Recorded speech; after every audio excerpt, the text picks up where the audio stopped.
Last ಕ್ಲಾಸಲ್ಲಿ 30 ತನಕ ಲೆಕ್ಕ ಮಾಡಿದೆ. ಇವತ್ತು 31ನೇ ಲೆಕ್ಕ ಯಾವುದು ಅಂತಿದ್ರೆ, ವೃತ್ತದ ಮೇಲಿನ ಯಾವುದೇ ಬಿಂದುವಿನಲ್ಲಿ ಎಳೆದ ವೃತ್ತದ ಸ್ಪರ್ಶಕ ಎಳೆದ ಸ್ಪರ್ಶಕವು ಸ್ಪರ್ಶ ಬಿಂದುವಿನಲ್ಲಿ ಎಳೆದ ತ್ರಿಜ್ಯಕ್ಕೆ ಲಂಬವಾಗಿರ್ತದೆ ಅಂತ ಅದು ಪ್ರಮೇಯ ಇರ್ತದೆ ಮಕ್ಕಳೇ. ಪ್ರಮೇಯವನ್ನು ಮಕ್ಕಳೇ, ವೃತ್ತದ ಮೇಲಿನ ಯಾವುದೇ ಬಿಂದುವಿನಲ್ಲಿ, ಈ ವೃತ್ತದ ಮೇಲೆ ಯಾವುದೇ ಬಿಂದುವಿನಲ್ಲಿ ಎಳೆದಂತಹ ಸ್ಪರ್ಶಕ ಅಂತ ಹೇಳಿದ್ರೆ ಈ ಎಕ್ಸ್ ವೈ ಈ ಲೈನ್ ಇದೆಯಲ್ಲ ಮಕ್ಕಳೇ, ಇದನ್ನೇ ಏನಂತ ಹೇಳ್ತೀವಿ, ಎಕ್ಸಿಂದ ವೈ ತನಕ ಇಲ್ಲಿ ತನಕ ಇದೆಯಲ್ವಾ, ಈ ಲೈನನ್ನು ಏನಂತ ಹೇಳ್ತೀವಿ, ಸ್ಪರ್ಶಕ ಅಂತ ಹೇಳ್ತೀವಿ. ಓಕೆನಾ, ಇದು ಸ್ಪರ್ಶಕ. ಎಕ್ಸಿಂದ ಹಿಡಿದು ವೈ ತನಕ ಇರೋದನ್ನು ಸ್ಪರ್ಶಕ ಅಂತ ಹೇಳ್ತೀವಿ. ಈ ಸ್ಪರ್ಶಕವು ಸ್ಪರ್ಶ ಬಿಂದುವಿನಲ್ಲಿ, ಸ್ಪರ್ಶ ಬಿಂದು ಅಂದರೆ ಇದು ನೋಡಿ, ಸ್ಪರ್ಶಕವು ಎಷ್ಟು ಬಿಂದುವಿನಲ್ಲಿ ಛೇದಿಸ್ತದೆ ಅಂತ ಒಂದೇ ಒಂದು. ಓಕೆ, ಸ್ಪರ್ಶಕ ಒಂದು ವೃತ್ತವನ್ನು ಒಂದು ಬಿಂದುವಿನಲ್ಲಿ ಮಾತ್ರ ಟಚ್ ಆಗೋದು, ಅರ್ಥ ಆಯ್ತಲ್ವಾ? ಎಲ್ಲಿಂದ ಕೇಳ್ತಾರೆ, ಎಷ್ಟು ಬಿಂದುವಿನಲ್ಲಿ ಸ್ಪರ್ಶಕ ಅಂತಂದರೆ ಎಷ್ಟು ಬಿಂದುವಿನಲ್ಲಿ ಛೇದ, ಒಂದೇ ಒಂದು ಬಿಂದುವಲ್ಲಿ ಟಚ್ ಆಗೋದು, ಅದು ಸ್ಪರ್ಶಿಸೋದಷ್ಟೇ. ಎಳೆದ ತ್ರಿಜ್ಯಕ್ಕೆ, ಇದು ತ್ರಿಜ್ಯ, ಓ ಇಂದ ಪಿ ತನಕ ಇರೋದು ಇದು ತ್ರಿಜ್ಯಕ್ಕೆ ಲಂಬವಾಗಿರ್ತದೆ ಅಂತ ಸಾಧಿಸಬೇಕು.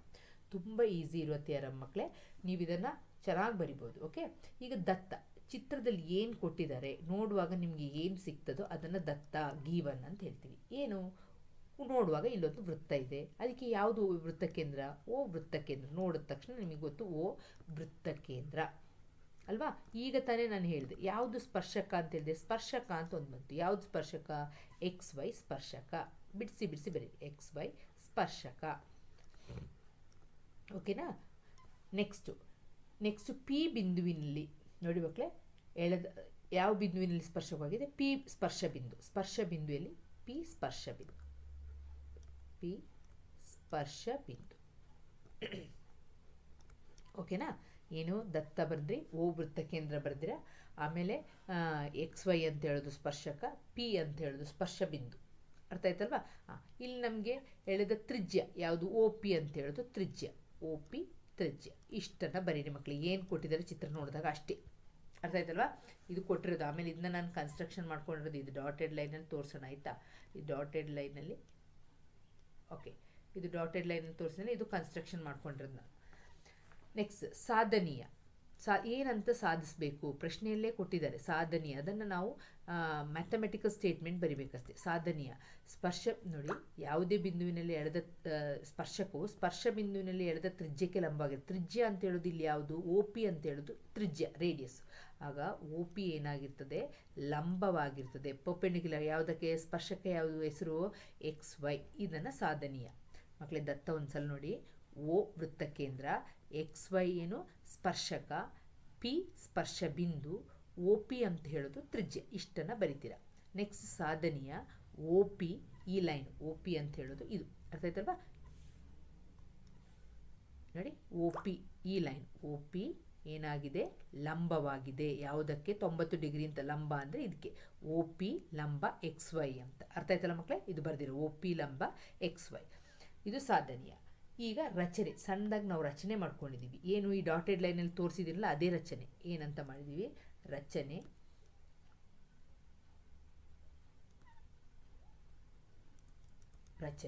ನೋಡಿ, ಪಿ ಬಿಟ್ಬಿಟ್ಟು, ಪಿಯನ್ನು ಹೊರತುಪಡಿಸಿ ಈ ಸ್ಪರ್ಶಕದ ಮೇಲೆ ಪಿಯನ್ನು ಬಿಟ್ಟು ಯಾವುದು ಒಂದು ಕ್ಯೂ ಬಿಂದುವನ್ನು ಗುರುತಿಸ್ತಾ ಇದ್ದೀನಿ. ಅರ್ಥ ಆಯ್ತಲ್ಲ? ನೀವು ಓನ್ ವರ್ಡಲ್ಲಿ ಬರೆದ್ರೂ ಆಗುತ್ತೆ, ನಿಮ್ಮ ಸ್ವಂತ ವಾಕ್ಯದಲ್ಲಿ ಬರೆದ್ರೂ ಆಗುತ್ತೆ ಮಕ್ಕಳು. ಇದನ್ನು ಪಿಯನ್ನು ಬಿಟ್ಟು ಈ ಎಕ್ಸ್ ವೈ ಲೈನ್ ಮೇಲೆ ಕ್ಯೂ ಬಿಂದುವನ್ನು ಗುರುತಿಸಿದ್ದೀನಿ, ಆಮೇಲೆ ಓ ಕ್ಯೂವನ್ನು ಸೇರಿಸಿದ್ದೀನಿ. ನೀವು ಸ್ವಂತ ವಾಕ್ಯದಲ್ಲಿ ಬರಿಬೋದು. ಅರ್ಥ ಆಯ್ತಲ್ಲ? ಈಗ ಎಕ್ಸ್ ವೈ ಮೇಲೆ ಈಸಿಯಾಗಿ ನಾನು ಬರಿತೀನಿ ನೋಡ್ಕೊಳ್ಳಿ. ಎಕ್ಸ್ ವೈ ಮೇಲೆ ಯಾವ ಬಿಂದುವನ್ನು ಪಿಯನ್ನು ಬಿಟ್ಟು, ಓಕೆ, ಪಿಯನ್ನು ಹೊರತುಪಡಿಸಿ ಅಥವಾ ಪಿಯನ್ನು ಬಿಟ್ಟು ಯಾವ ಬಿಂದುವನ್ನು, ಕ್ಯೂ ಬಿಂದುವನ್ನು ಗುರುತಿಸಿ. ಕ್ಯೂ ಬಿಂದುವನ್ನು ಗುರುತಿಸಿ ಯಾವುದನ್ನು ಸೇರಿಸಿ, ಓ ಕ್ಯೂ ಅನ್ನು ಸೇರಿಸಿ. ಓಕೆ, ಓ ಕ್ಯೂ ಅನ್ನು ಸೇರಿಸಿ ಅದು ವೃತ್ತವನ್ನು ಎಲ್ಲಿ ಕಟ್ ಮಾಡಿದೆ, ವೃತ್ತವನ್ನು ಆರ್ ಬಿಂದುವಿನಲ್ಲಿ ಛೇದಿಸಲಿ. ಆರ್ ಬಿಂದುವಿನಲ್ಲಿ ಛೇದಿಸಲಿ. ಆರ್ ಬಿಂದುವಿನಲ್ಲಿ ಛೇದಿಸಲಿ, ಕಟ್ ಮಾಡಲಿ ಅಂತ. ಓಕೆ, ಈಗ ನೋಡಿ, ಈ ಎಕ್ಸ್ ವೈ ರೇಖೆಯ ಮೇಲೆ ಸ್ಪರ್ಶಕದ ಮೇಲೆ ಪಿಯನ್ನು ಬಿಟ್ಟು ಇನ್ನೊಂದು ಬಿಂದು ಯಾವುದನ್ನು ಇದು ಮಾಡಿದ್ದೀವಿ, ಕ್ಯೂ ಬಿಂದುವನ್ನು ನಾವೇನು ಮಾಡಿದ್ದೀವಿ, ಕ್ಯೂ ಬಿಂದುವನ್ನು ಗುರುತಿಸಿದ್ದೀವಿ. ಅರ್ಥ ಆಯ್ತಾ ಮಕ್ಕಳೇ? ಈ ಕ್ಯೂ ಬಿಂದುವನ್ನು ಗುರುತಿಸಿದ್ದೀವಿ. ಈ ಕ್ಯೂ ಬಿಂದು ಏನು ಮಾಡಬೇಕು ನಾವೀಗ, ಓ ಕ್ಯೂವನ್ನು ಈಗ ಸೇರಿಸಬೇಕು. ಸೇರಿಸಿದಾಗ ಈ ವೃತ್ತವನ್ನು ಎಲ್ಲಿ ಸಂಧಿಸಿದೆ, ವೃತ್ತವನ್ನು ಕಟ್ ಮಾಡಿದೆ ಮಕ್ಕಳೇ. ಅರ್ಥ ಆಯ್ತಲ್ವಾ? ಆರ್ ಬಿಂದುವಿನಲ್ಲಿ ವೃತ್ತವನ್ನು ಎಲ್ಲಿ ಕಟ್ ಮಾಡಿದೆ, ಆರ್ ಬಿಂದುವಿನಲ್ಲಿ ಛೇದಿಸಿದೆ ಅಂತ ಬರೀ. ಸಾಧನೆ ತುಂಬ ಈಸಿ ಇದೆ ಮಕ್ಕಳೇ. ಸಾಧನೆ ಈ ಚಿತ್ರ ನೋಡಿ. ಚಿತ್ರ ನೋಡಿದಾಗ ನಮಗೇನು ಗೊತ್ತಾಗ್ತದೆ, ಚಿತ್ರ ನೋಡಿದ ತಕ್ಷಣ ಒ ಪಿ ಈಕ್ವಲ್ ಟು ಏನಂತ ಬರಿಬೋದು ನಾನು, ಓ ಆರ್ ಅಂತ ಬರೀಲ್ಲ. O P equal to O R. ಏನದು, ಒ ಪಿ ಮತ್ತು ಓ ಆರ್ ಎರಡು ಏನಾಗುತ್ತೆ ಮಕ್ಕಳೇ, ಒಂದೇ ವೃತ್ತದ ತ್ರಿಜ್ಯಗಳು. ಸೆಂಟ್ರ್ ಪಾಯಿಂಟಿಂದ ಒ ಪಿ ಬಂದಿದೆ, ಓ ಆರ್ ಸೆಂಟ್ರ್ ಪಾಯಿಂಟಿಂದ ಬಂದಿದೆ. ಆಗ ಒ ಪಿ ಮತ್ತು ಓ ಆರ್ ಏನಾಯಿತು, ತ್ರಿಜ್ಯಗಳಾದವು. ಅರ್ಥ ಆಯ್ತಲ್ವಾ? ಏನಂತ ಬರಿತೀರಾ, ಒಂದೇ ವೃತ್ತದ ತ್ರಿಜ್ಯಗಳು ಅಂತ ಬರಿತೀರಾ. ಹೌದು ತಾನೆ? ಒಂದೇ ವೃತ್ತದ ತ್ರಿಜ್ಯಗಳು. ತ್ರಿಜ್ಯಗಳೆಲ್ಲ ಏನಾಗಿರ್ತದೆ, ಸಮ ಆಗಿರ್ತದೆ. ಒಂದೇ ವೃತ್ತದ ತ್ರಿಜ್ಯಗಳು. ಓಕೆನಾ? ನೆಕ್ಸ್ಟ್ ಬರಿಬೇಕಾಗಿದ್ದು ಈ ಓ ಕ್ಯೂ ಲೈನ್ ಇದೆಯಲ್ಲ ಮಕ್ಕಳೇ, O Q. Okay, O Q equal to O R plus R Q. ಓಕೆನಾ? O R plus R Q. ಈ ಓ ಕ್ಯೂ ಲೈನನ್ನು ತಗೊಂಡಿದ್ದೀನಿ. ಓ ಕ್ಯೂ ಅಂದರೆ ಓ ಆರ್ ಕೂಡಿಸು ಆರ್ ಕ್ಯೂ ಆದರೆ ಓ ಕ್ಯೂ ದೊಡ್ಡ ಲೈನ್ ಆಗುತ್ತೆ. ಈಗ ಈ ಓ ಕ್ಯೂ ಅಂತ ಹೇಳೋದು ಯಾವುದಕ್ಕಿಂತ ದೊಡ್ಡದು, ಈ ಓ ಆರ್ಗಿಂತ ದೊಡ್ಡದಾ? ಹೌದಲ್ವಾ? ಇದು ಇಲ್ಲಿಂದ ಇಲ್ಲಿ ತನಕ ಇದೆ. ಓ ಆ ಕ್ಯೂ ಅಂತ ಹೇಳಿದ್ರೆ ಇಲ್ಲಿಂದ ಇಲ್ಲಿ ತನಕ, ಓ ಆರ್ ಅಂತ ಹೇಳಿದ್ರೆ ಇಲ್ಲಿ ತನಕ ಮಾತ್ರ ಇರೋದು.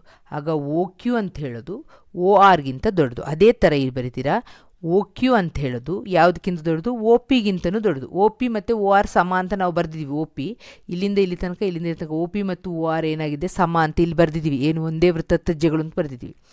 ಇಲ್ಲಿ ಓ ಕ್ಯೂ ದೊಡ್ಡದು ಯಾವುದಕ್ಕಿಂತ, ಓ ಆರ್ಗಿಂತ. ಪುನಃ ಓ ಕ್ಯೂ ದೊಡ್ಡದು ಓ ಪಿಗಿಂತ ಅಂತ ಬರಿಬೇಕು, ಓ ಪಿಗಿಂತ. ಆದ್ದರಿಂದ ಏನು ಬರಿತೀರಾ, ಓ ಪಿ ಏನಾಗಿರ್ತದೆ, ಲಂಬ. ಅದಕ್ಕಿಂತ ಮೊದಲು ಏನು ಬರಿಬೇಕಂತೇಳಿದ್ರೆ, ಓ ಪಿಯು ಎಕ್ಸ್ ವೈ ಇರುವ ಕನಿಷ್ಠ ದೂರ, ಎಕ್ಸ್ ವೈಗಿರುವಂತಹ ಕನಿಷ್ಠ ದೂರ.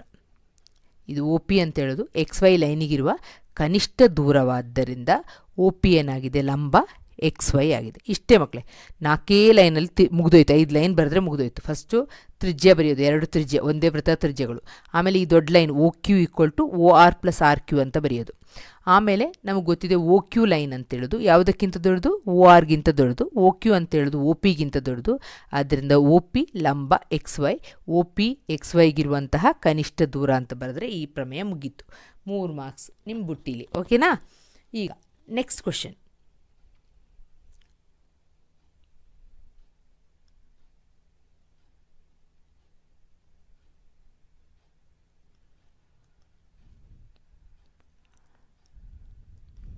ನೆಕ್ಸ್ಟ್ ಕ್ವಶನ್, ರೂಟ್ ಹಾಕಿ 1 minus sine theta by 1 plus sine theta by 1 minus sine theta plus root ಅಂತ ಇದೇ ಒಂದು ಕಾಸ್ ತೀಟದೊಂದು ಪ್ರಾಬ್ಲಮ್ ಯಾವುದೋ ಒಂದು ಕ್ವಶನ್ ಪೇಪರಲ್ಲಿ ಬಂದಿದೆ. ನಾನು ಮಾಡಿದ್ದೀನಿ, ಅದನ್ನು ರಿವೈಸ್ ಮಾಡ್ಕೊಳ್ಳಿ.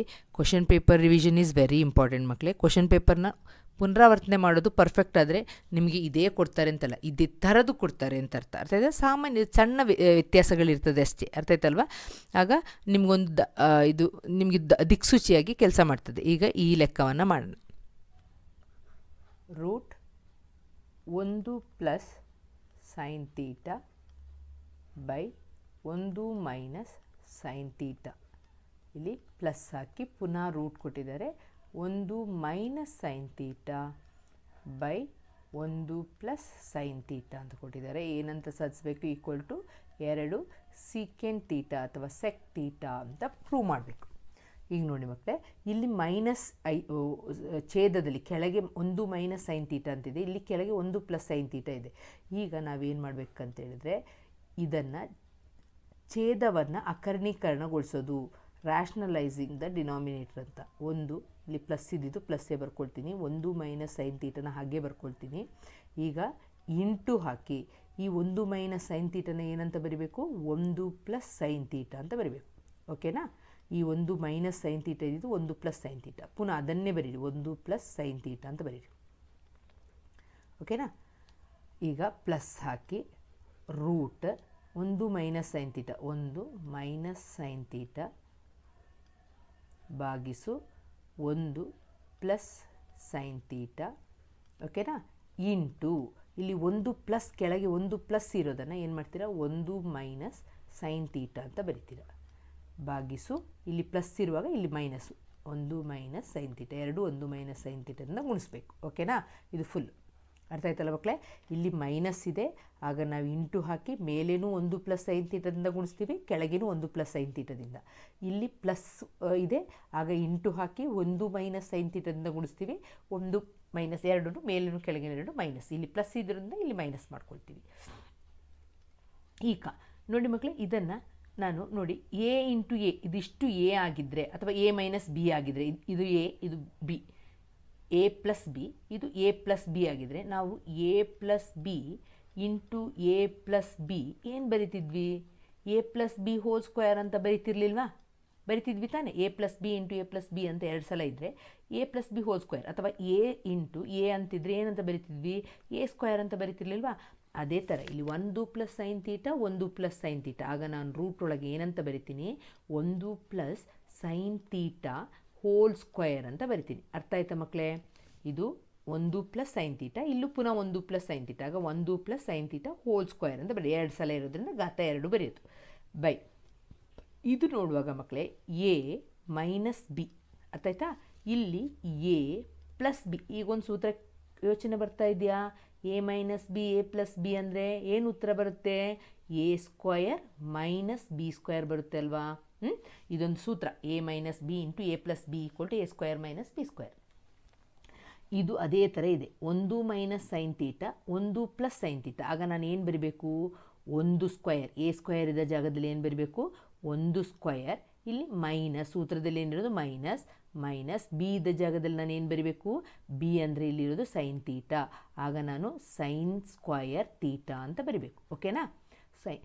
ಎ ಅಂದರೆ ಒಂದು, ಬಿ ಅಂದರೆ ಸೈನ್ ತೀಟ, ಅರ್ಥ ಆಯ್ತಲ್ವಾ? A square minus B square ಅಂದರೆ ಒಂದು square minus sine square theta ಬರಿತೀವಿ. ಸೇಮ್ ಅದೇ ಥರ ಈ ಕಡೆ ಮಧ್ಯದಲ್ಲಿ ಪ್ಲಸ್ ಚಿಹ್ನೆ ಇದೆ, ಆಗ ಪ್ಲಸ್ ಚಿಹ್ನೆಯನ್ನು ಫಸ್ಟ್ ಬರ್ಕೊಳ್ಳಿ. ಈ ಪ್ಲಸ್ ಚಿಹ್ನೆ ಇಲ್ಲಿಂದ ಇಲ್ಲಿ ಬರ್ಕೊಂಡ ಪ್ಲಸ್ ಚಿಹ್ನೆ, ಈಗ ರೂಟ್ ಹಾಕಿ ಇಲ್ಲಿ ಒಂದು ಮೈನಸ್ ಸೈನ್ ತೀಟ ಒಂದು ಮೈನಸ್ ಸೈನ್ ತೀಟ ಅಂತಿದೆ, ಆಗ ಇದೇ ಥರ ಏನು ಬರಿತೀರಾ, ಒಂದು minus sine theta whole square ಅಂತ ಬರಿತೀವಿ. ಎರಡು ಸಲ ಇರೋದ್ರಿಂದ ಅದನ್ನು ಏನಂತ ಬರಿತೀವಿ, ಎರಡು ಸಲ ಘಾತ ಎರಡು ಅಂತ ಬರಿತೀವಿ. ಅರ್ಥ ಆಯ್ತಲ್ಲ ಹೇಗೆ ಬರೆಯೋದು ಅಂತ ಗೊತ್ತಾಗಿದೆಯಲ್ಲ? ಇಲ್ಲೂ ಅಷ್ಟೇ ನೋಡಿ ಮಕ್ಕಳೇ, ಒಂದು ಸಲ ಪ್ಲಸ್ ಸೈನ್ ತೀಟ ಇದೆ, ಇನ್ನೊಂದು ಸಲ ಮೈನಸ್ ಸೈನ್ ತೀಟ, ಒಂದು ಪ್ಲಸ್ಸು ಒಂದು ಮೈನಸ್ ಬಂದ ತಕ್ಷಣ ಈ ಸೂತ್ರ ಯೋಚನೆ ಬರಬೇಕು. ಆಗ ಒಂದು square minus sine square theta. ಓಕೆನಾ?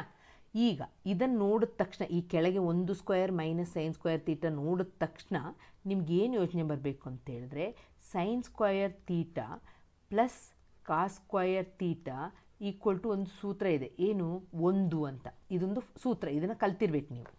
ಈಗ ನನಗೆ ಒಂದು ಮೈನಸ್ ಈ ಕಾಸ್ ಸ್ಕ್ವಯರ್ನ ಈಚೆ ತಂದರೆ ಒಂದು ಮೈನಸ್ ಕಾಸ್ ಸ್ಕ್ವಯರ್ ತೀಟ ಅಂತ ಬಂದರೆ ಇಲ್ಲಿ ಏನು ಉಳ್ಕೊಳ್ತದೆ, ಸೈನ್ ಸ್ಕ್ವಯರ್ ತೀಟ ಉಳ್ಕೊಳ್ತದೆ. ಹೌದು ತಾನೆ? Sine square theta equal to ಒಂದು ಈಚೆ ಬಂದಾಗ ಮೈನಸ್ ಕಾಸ್ ಸ್ಕ್ವಯರ್ ತೀಟ ಆಗುತ್ತೆ. ಅರ್ಥ ಆಯ್ತಲ್ಲ ಮಕ್ಕಳೇ? ಆಗ ನಾನು ಇಷ್ಟು ಬರೆಯೋದ್ರ ಬದಲು ಇಲ್ಲಿ ಒಂದು ಮೈನಸ್ ಸೈನ್ ಸ್ಕ್ವಯರ್ ತೀಟ ಇರೋದು, ಆಗ ನಾನು ಒಂದು cos square theta equal to ಒಂದು ಮೈನಸ್ ಸೈನ್ ಸ್ಕ್ವಯರ್ ತೀಟ, ಎರಡು ಫಾರ್ಮುಲಾ ಬರ್ತದೆ ನೋಡಿ. ಈ ಒಂದು ಸೈನ್ ಸ್ಕ್ವಯರ್ ತೀಟ ಮತ್ತು cos square theta equal to ಒಂದು ಫಾರ್ಮುಲಾದಿಂದ sine square theta equal to ಅಂತ ಬಂದರೆ ಒಂದು ಮೈನಸ್ ಕಾಸ್ ಸ್ಕ್ವಯರ್ ತೀಟ ಬರಿಬೋದು. ಇಲ್ಲಿ ನನಗೆ ಒಂದು ಮೈನಸ್ ಸೈನ್ ಸ್ಕ್ವಯರ್ ತೀಟ ಕೊಟ್ಟಿರೋದ್ರಿಂದ ನಾನು ಉತ್ತರ ಏನು ಬರೀಬೇಕು, ಕಾಸ್ ಸ್ಕ್ವಯರ್ ತೀಟ ಬರೀಬೇಕು. ಆಗ ನಾನು ಏನು ಮಾಡ್ತೀನಿ, ಇದು ಅರ್ಥ ಆಯ್ತಲ್ವ ಹೇಗೆ ಬಂದಿದ್ದು ಅಂತ? ಈ ಸೂತ್ರ ಎರಡು ಸೂತ್ರ ತರ್ಬೋದು, ಒಂದೇ ಸೂತ್ರದಿಂದ ಎರಡು ಸೂತ್ರವನ್ನು ನಾವು ಹೇಗೆ ತೆಗಿಬೇಕು ಅಂತ ಹೇಳಿದ್ದೀನಿ. ಈಗ ಇಲ್ಲಿ ಬಂದಿರೋದು ನಮಗೆ ಇದಾಗಿರೋದ್ರಿಂದ ನಾವೇನು ಬರೀಬೇಕು, ಆ ಜಾಗದಲ್ಲಿ ಒಂದು ಮೈನಸ್ ಸೈನ್ ಸ್ಕ್ವಯರ್ ತೀಟ ಇದ್ದ ಜಾಗದಲ್ಲಿ ಏನು ಬರೀಬೇಕು, ಕಾಸ್ ಸ್ಕ್ವಯರ್ ತೀಟ ಬರೀಬೇಕು. ನೋಡಿ ಮಕ್ಕಳೇ, ಇದನ್ನು ರೂಟನ್ನು ನಾನು ಮೇಲೆಗೂ ಕೆಳಗಿಗೂ ಶೇರ್ ಮಾಡೋಣ, ಆಯಿತಾ? ಈಗ ಎರಡು ಕಡೆಗೂ ಹಂಚಿಬಿಡೋಣ, ಮೇಲೆಗೂ ರೂಟ್ ಹಾಕೋಣ, ಕೆಳಗೆಗೂ, ಆಗ ನಮಗೆ ಕ್ಯಾನ್ಸಲ್ ಮಾಡಬೇಕಲ್ಲ, ಅದಕ್ಕೋಸ್ಕರ. ಓಕೆ, ಈಗ ರೂಟ್ ಒಂದು plus sine theta whole square, ಓಕೆನಾ? ಇದು ಹೋಲ್ ಸ್ಕ್ವಯರ್ ಇಲ್ಲಿ ರೂಟ್ ಇದೆ, ಇಲ್ಲಿ ಕೆಳಗೆ ಬರಬೇಕಾದ್ರೆ ರೂಟ್ ಹಾಕಿ ಒಂದು ಸ್ಕ್ವೇರ್ ಮತ್ತು ಸೈನ್ ಸ್ಕ್ವೇರ್ ಅಂತ ಹೇಳಿದ್ರೆ ಈಗ ತಾನೇ ಕಲ್ತಿದ್ದೀವಿ ಏನು ಅಂತ ಕಾಸ್ ಸ್ಕ್ವೇರ್ ತೀಟಾ ಅಲ್ವಾ, ಪ್ಲಸ್ ರೂಟ್ ಇಲ್ಲಿ 1 ಮೈನಸ್ ಸೈನ್ ಸ್ಕ್ವೇರ್ ತೀಟನ ಬರಿತೀನಿ ಮೇಲೇನು ಒಂದು 1 minus sine theta whole square by ಇಲ್ಲಿ 1 ಮೈನಸ್ ಸೈನ್ ಸ್ಕ್ವೇರ್ ತೀಟಾ ಅಂದರೆ ನಾವೇನಂತ ಕಲ್ತ್ವಿ ಈಗ ತಾನೇ ಕಾಸ್ ಸ್ಕ್ವೇರ್ ತೀಟಾ ಅಂತ ಅದನ್ನು ಬರಿತೀನಿ. ಈ ನೋಡಿ ಈ ಸ್ಕ್ವಯರ್ ಮತ್ತು ರೂಟ್ ಕ್ಯಾನ್ಸಲ್ ಆಗುತ್ತೆ, ಇಲ್ಲೂ ಸ್ಕ್ವಯರ್ ಮತ್ತು ರೂಟ್ ಕ್ಯಾನ್ಸಲ್ ಆಯಿತು, ಈ ಸ್ಕ್ವಯರ್ ರೂಟ್ ಕ್ಯಾನ್ಸಲ್, ಈ ಸ್ಕ್ವಯರ್ ರೂಟ್ ಕ್ಯಾನ್ಸಲ್.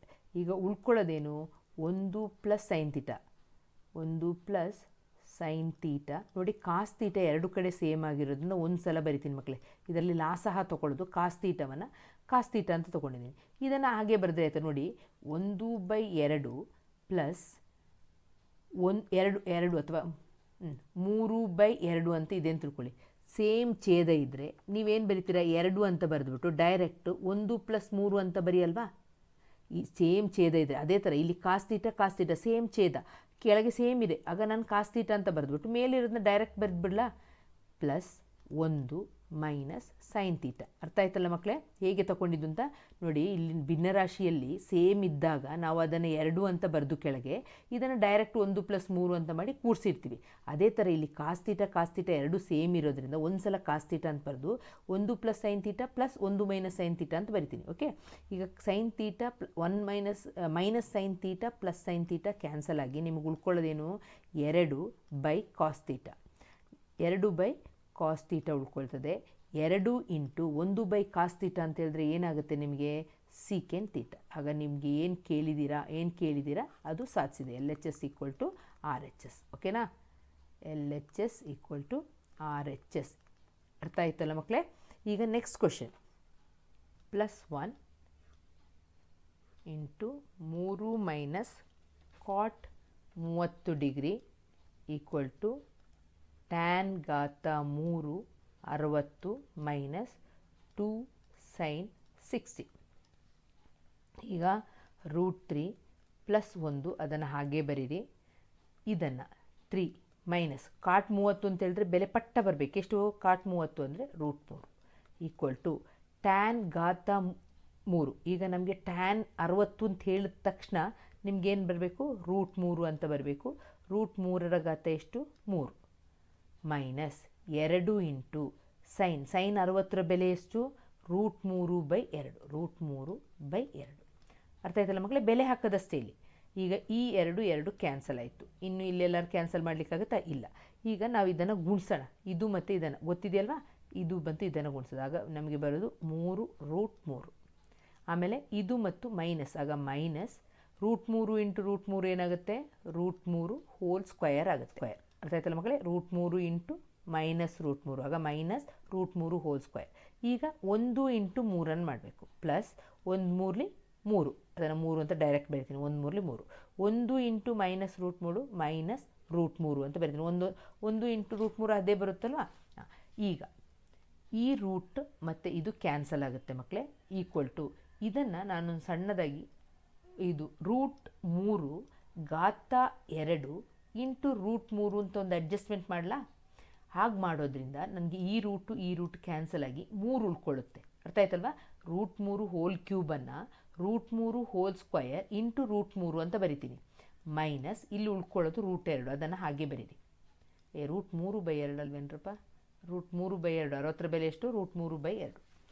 ಈಗ ಇದು √3. ಈಗ ಯಾವ್ದು ಕ್ಯಾನ್ಸಲ್ ಆಗುತ್ತೆ ನೋಡಿ, ಇದು ಕ್ಯಾನ್ಸಲ್ ಆಯ್ತು ನೋಡಿ, ಇಲ್ಲಿ -3 ಇದು +3. ಆಗ ಇದು ರೂಟ್ ಫಸ್ಟೇ ಕ್ಯಾನ್ಸಲ್ ಆಗಿದೆ, ಇಲ್ಲಿ ಬರ್ಕೊಳ್ಳಿ, ಇನ್ನೊಂದು ಸ್ಟೆಪ್ ಬರೆಯೋಣ. 3√3 ಮೈನಸ್ ಇಲ್ಲಿ ಉಳ್ಕೊಳ್ಳೋದು 3 ಪ್ಲಸ್ ಈ 3 ಮೈನಸ್ √3 ಈಕ್ವಲ್ ಟು ಇಲ್ಲಿ ಕ್ಯಾನ್ಸಲ್ ಆಗಿ ನಿಮಗೆ ಬರೋದು 3√3 ಮೈನಸ್ √3. ಅರ್ಥ ಆಯ್ತಾ. ಈಗ ಈ +√3 -√3 ಪ್ಲಸ್ √3 ಕ್ಯಾನ್ಸಲ್ ಆಗುತ್ತೆ. 3ರಿಂದ 3 ಕಳೆದ್ರೆ 0 ಬರುತ್ತೆ. ಈಗ ಇದನ್ನು ಬರಿತೀನಿ, 3√3 ಮೈನಸ್ √3 ಅಂತ ಬರೆದೆ. ಇಲ್ಲಿ ಮಕ್ಕಳೇ ನಾನು ಯಾವುದನ್ನು ಸಾಮಾನ್ಯವಾಗಿ ತೆಗಿಬೋದು, ಯಾವುದು ಕಾಮನ್ ಎರಡು ಕಡೆನೂ √3 ಕಾಮನ್ ಅಲ್ವಾ, ಅದನ್ನು ಹೊರಗೆ ತೆಗಿತೀನಿ. √3ಅನ್ನು ನಾನೇನು ಮಾಡ್ತೀನಿ, ಅಥವಾ ನೀವೇನು ಮಾಡ್ಬೋದು ಅಂತಂದರೆ 3√3ರಿಂದ ಇಲ್ಲಿ ಹತ್ತಿರದಲ್ಲಿ ಏನಿದೆ ಅಂತ ಅರ್ಥ 1 ಅಂತ ಅರ್ಥ. 3√3ರಿಂದ 1√3ಅನ್ನು ಕಳೆದ್ರೆ ಎಷ್ಟು ಬರ್ತದೆ 2√3 ಬರ್ತದೆ. ಅದನ್ನು ಡೈರೆಕ್ಟ್ ಬರಿಬೋದಲ್ವಾ. ಹಾಗೆ ಮಾಡಿ. ಇದರಿಂದ 1√3 ನೋಡಿ ನಮ್ಮ ಮಕ್ಕಳೇ, 3x ಮೈನಸ್ 1x ಅಂತಿದ್ರೆ, ಅಲ್ಲ 1x ಬರೀ x ಅಂತಿದ್ರು ನೀವೇನು ಮಾಡ್ತೀರಾ, 3ರಿಂದ ಇಲ್ಲಿ ಏನಿಲ್ಲ ಅಂತಿದ್ರೆ 1 ಅಂತ ಅರ್ಥ. 3ರಿಂದ 1 ಕಳೆದು 2x ಅಂತ ಬರೀತಿಲ್ವಾ, ಅದ್ರ ಬದಲಿಗೆ 3√3 ಮೈನಸ್ 1√3 ಬೇರೆ ಸೇಮ್ ಇರೋದ್ರಿಂದ ನೀವೇನು ಮಾಡ್ತೀರಾ, 3ರಿಂದ ಇಲ್ಲಿ ಏನಿಲ್ಲ ಅಂತಂದ್ರೆ 1 ಅಂತ ಅರ್ಥ. 3ರಿಂದ 1 ಕಳೆದ್ರೆ ಎಷ್ಟಾಗುತ್ತೆ, 2√3 ಆಗುತ್ತೆ. ಅದೇ ಥರ ನೋಡಿ ಮಕ್ಕಳೇ, 3√3ರಿಂದ ಮೈನಸ್ 3 ಕಳೆದ್ರೆ ಎಷ್ಟು ಬರ್ತದೆ, 2√3. LHS = RHS. ಅಥವಾ ಇದನ್ನು ಈ ರೀತಿಯೂ ಬರ್ಕೋಬೋದು, √3 ಹೊರಗೆ ತೆಗೆದು 3 ಮೈನಸ್ 1 ಅಂತ ಬರೆದು, ಇಲ್ಲೂ ಅಷ್ಟೇ √3 ಹೊರಗೆ ತೆಗೆದು 3 ಮೈನಸ್ 1 ಅಂತ ಬರ್ಕೊಳ್ಳೋದು ಅಲ್ವಾ. ಈ √3 ಇಲ್ಲಿನೂ √3 ಇದೆ, ಇಲ್ಲಿನೂ √3 ಇದೆ, ಅದನ್ನು ಹೊರಗೆ ತೆಗೆದೆ, ಉಳ್ಕೊಳ್ಳೋದೇನು 3, ಇಲ್ಲಿ 3 ಉಳ್ಕೊಳ್ತದೆ, ಇಲ್ಲಿ ಏನಿಲ್ಲ ಅಂತಂದರೆ 1 ಅಂತ ಅರ್ಥ. 1 ಅಂತ ಬರೆದು ಈಗ √3, 3ರಿಂದ 1 ಕಳೆದ್ರೆ 2, 2√3 = 2√3. ಈ ರೀತಿ ಬೇಕಾದರೂ ಸ್ಟೆಪ್ಪನ್ನು ನೀವು ಕಂಪ್ಲೀಟ್ ಮಾಡ್ಬೋದು. ಅರ್ಥ ಆಯ್ತಲ್ಲ ಮಕ್ಕಳೇ. ಹೇಳಿದರೆ ಸರಾಸರಿ ನೋಡಿ, ಎಲ್ಲ ಪ್ರಾಬ್ಲಮ್ಸಲ್ಲೂ ಸರಾಸರಿ ಇರುತ್ತೆ, ಅದಕ್ಕೆ ನಾನು ಆನ್ಸರ್ನ ಬರೆದಿಟ್ಟಿದ್ದೀನಿ. ನಿಮಗೆ ಗೊತ್ತಿರ್ಬೋದು, ಗೊತ್ತಿಲ್ಲದ ಮಕ್ಕಳು ನೋಡಿ, ಮಧ್ಯಬಿಂದು ಕಂಡುಹಿಡಿಬೇಕಾದ್ರೆ ಇದರಲ್ಲಿ ಇದ್ದಿದೆಯಲ್ವ, ಇದೆರಡನ್ನು ಕೂಡಿಸಿ 10 + 20 ಕೂಡಿಸಿ ಎಷ್ಟು ಬರ್ತದೆ, 30 ಬರ್ತದೆ. 30ರದ್ದು ಅರ್ಧ 15 ಅಂತ ಕಂಡುಹಿಡಿತೀರ. ಅಥವಾ ಭಾಗಿಸೋರು 2, 30 ಏನು ಮಾಡ್ತೀರಾ, 2ರಿಂದ ಭಾಗಿಸ್ತೀರ. 2 1 2, ಇಲ್ಲಿ 3ರಿಂದ 2 ಕಳೆದ್ರೆ 1, 0, 2 5 10 ಹೇಗೆ ಬಂದಿದ್ದು ಅಂತ ನಿಮಗೆ ಗೊತ್ತಾಗಿರುತ್ತೆ, 15. ಅದೇ ಥರ ಎಲ್ಲ ಲೆಕ್ಕವನ್ನು ಮಾಡಿದ್ದೀನಿ, 25 35. ನೆಕ್ಸ್ಟ್ FI XI ಅಂತ ಹೇಳಿದ್ರೆ ಇದು FI ಆಗಿರ್ತದೆ ಮಕ್ಕಳೇ. ಇದನ್ನ ಮತ್ತು ಇದನ್ನ ಗುಣಿಸಿದಾಗ ಹಾಕ್ಕೊಂಡು ಒಂದು ಕಡೆ ಗುಣಿಸಿ 15 × 4 ಅಂತ. ಯಾವಾಗಲೂ ಈಚೆ ಸೈಡ್ ಮಾಡಬೇಡಿ, ಯಾವಾಗಲೂ ಈಚೆ ಸೈಡ್ ಮಾಡ್ಕೊಂಡು ಹೋಗಿ, ಗೊತ್ತಾಯ್ತಲ್ಲ, ಈಚೆ ಸೈಡ್ ಮಾಡ್ಕೊಂಡು ಹೋಗ್ಬೇಕು ನಿಮ್ಮ ಲೆಕ್ಕನ. ಮತ್ತು ಕೂಡಿಸ್ದಾಗ ನೆಕ್ಸ್ಟ್ ಏನು ಮಾಡಬೇಕು ಅಂದರೆ ಸಿಗ್ಮಾ FI XI ಅನ್ನು ಕೂಡಿಸಿದಾಗ 620 ಬರ್ತದೆ. ನಮಗೆ ಮತ್ತೆ ಸೂತ್ರವನ್ನು ಬರೀಬೇಕು, ಸರಾಸರಿ = sigma FI XI / sigma FI ಅಂತ.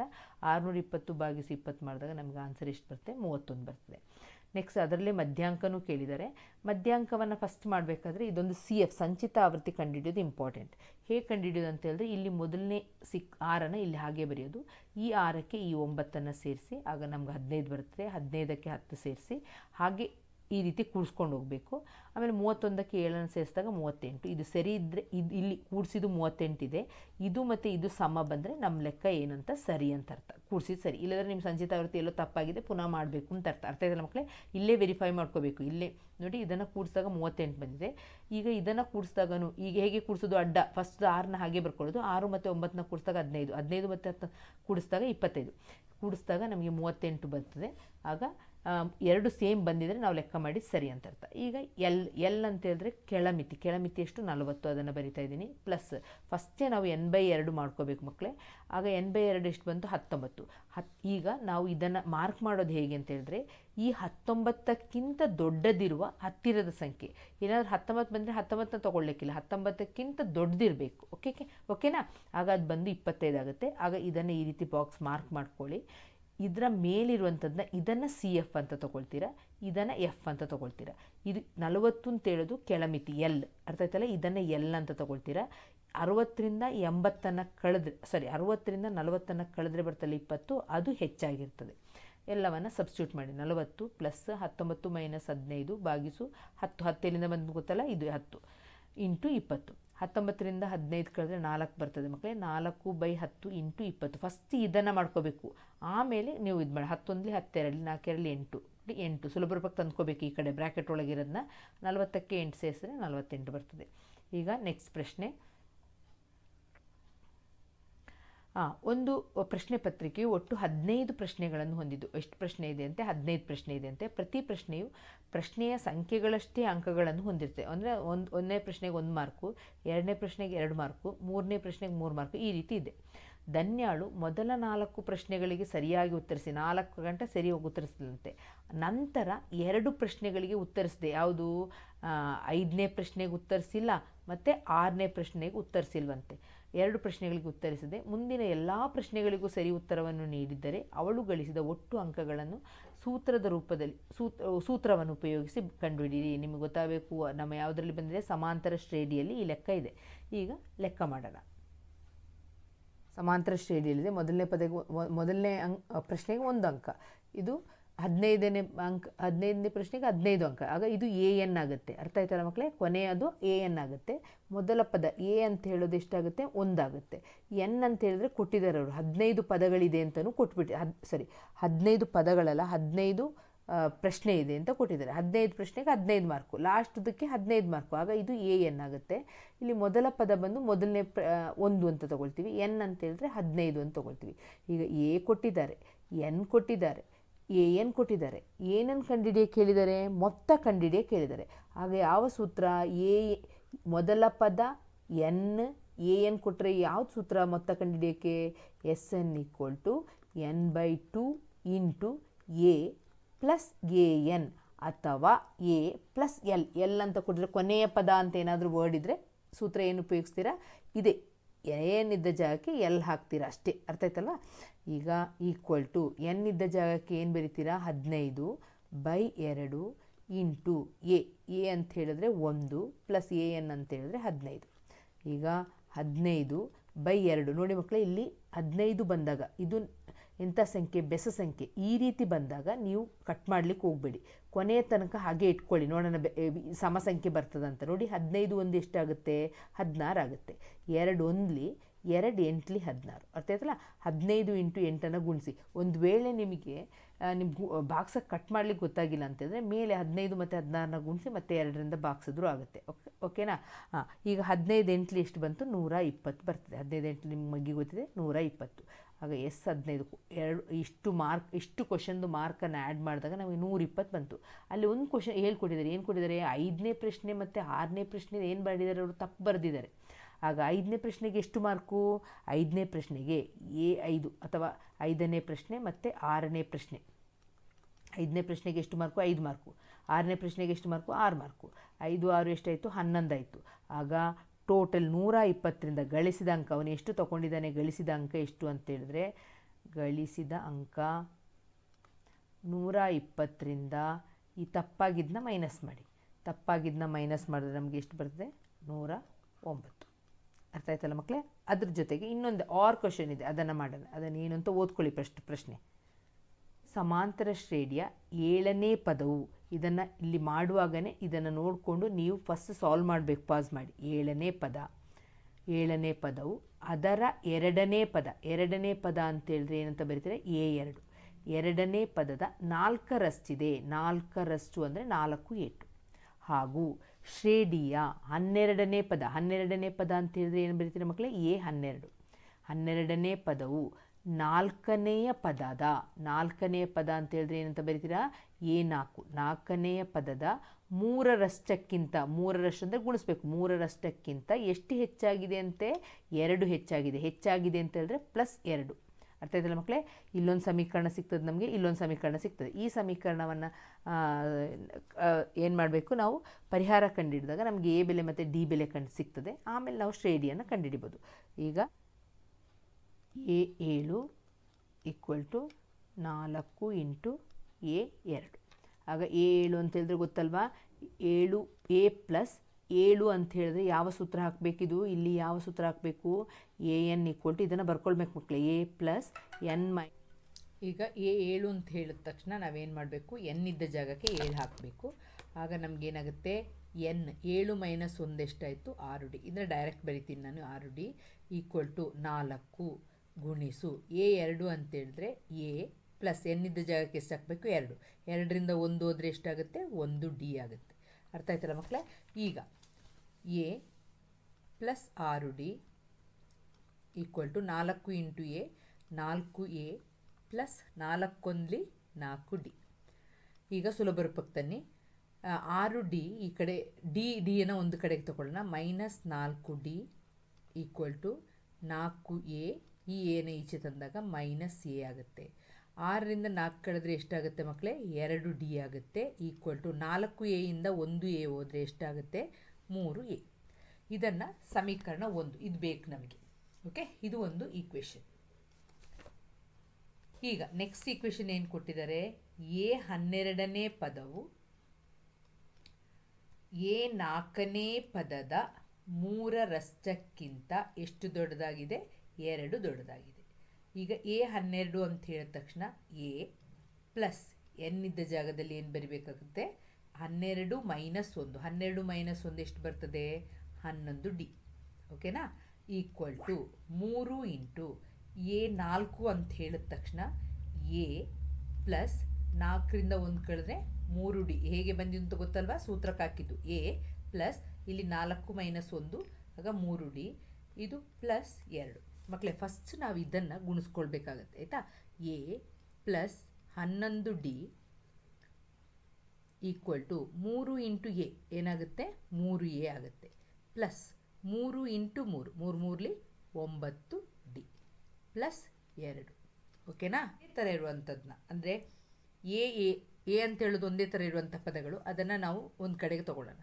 11D ಇದನ್ನು ಈಚೆ ತಂದಾಗ minus 9D equal to 3A, ಈ ಕಡೆ ಇರೋದನ್ನ ಪ್ಲಸ್ ಎನ ಈಚೆ ತಂದಾಗ ಮೈನಸ್ ಎ ಪ್ಲಸ್ 2 ಅಂತಾಯಿತು. ಅರ್ಥ ಆಯ್ತಲ್ಲ ಮಕ್ಕಳು ಏನು ಮಾಡಿದೆ ಅಂತ. ಡಿನ ಒಂದು ಕಡೆಗೆ ತೊಗೊಂಬಂದಿದ್ದೀನಿ. ಓಕೆ, 11D ಆಯಿತು. 11D 9D ಡಿನ ಒಂದು ಕಡೆ ತಂದಾಗ 11D ಮೈನಸ್ 9D, ಇಲ್ಲಿ ಪ್ಲಸ್ ಇದ್ದಂಥದ್ದು ಮೈನಸ್ ಆಗುತ್ತೆ. 3A ಇಲ್ಲಿಂದ ಈ ಕಡೆ ಬರುವಾಗ ಮೈನಸ್ ಎ ಆಗುತ್ತೆ ಈಕ್ವಲ್ ಟು 2. ಈಗ 11ರಿಂದ 9 ಕಳೆದ್ರೆ ಎಷ್ಟಾಗುತ್ತೆ 2 ಆಗುತ್ತೆ ಅಲ್ವಾ, 2D ಆಗುತ್ತೆ. 2D ಈಕ್ವಲ್ ಟು 3A ಇಂದ ಎ ಕಳೆದ್ರೆ ಎಷ್ಟು ಬರ್ತದೆ 2A, 2A ಪ್ಲಸ್ 2. ಈಗ ಮಕ್ಕಳೇ ನಮಗೆ 2Dಯ ಬೆಲೆ ಎಷ್ಟು ಹೇಳಿ 3A. ಆಗ ಈ 2D ಇದ್ದ ಜಾಗದಲ್ಲಿ ನಾನೇನು ಬರಿತೀನಿ 3A, 2D ಇದ್ದ ಜಾಗದಲ್ಲಿ 3A, ಇದನ್ನು ಈಚೆ ತನ್ನಿ ಮೈನಸ್ 2A ಈಕ್ವಲ್ ಟು 2. ಆಗ 3A ಇಂದ ಎ ಕಳೆದ್ರೆ ಎಷ್ಟಾಗುತ್ತೆ 1A ಆಗುತ್ತೆ, ಎ ಈಕ್ವಲ್ ಟು 2. ಆಗ ಎ ಬೆಲೆ ಎಷ್ಟು ಬಂತು, ಮೊದಲ ಪದ ಎ ಅಂತ ಹೇಳಿದ್ರೇನು ಮೊದಲ ಪದದ ಬೆಲೆ ಸಿಕ್ತು. ನೆಕ್ಸ್ಟ್ ಏನು ಕಂಡುಹಿಡಬೇಕು, ಡಿ ಪದ ಕಂಡುಹಿಡಬೇಕು. ಹಾಗೇ ನನಗೆ ಏನು ಬರಲಿಕ್ಕಾಗೋದು ಸಮಾಂತರ ಶ್ರೇಣಿ ಬರಲಿಕ್ಕಾಗೋದು. ಇದೇ ಇದಕ್ಕೆ ಹಾಕೋಣ. ಏನಂತ ಹಾಕೋಣ, ಇದನ್ನು ಸಮೀಕರಣ 2 ಅಂತ ತಗೊಂಡಾಗ ಸಮೀಕರಣ 2ಅನ್ನು 1ರಲ್ಲಿ ಹಾಕಿದಾಗ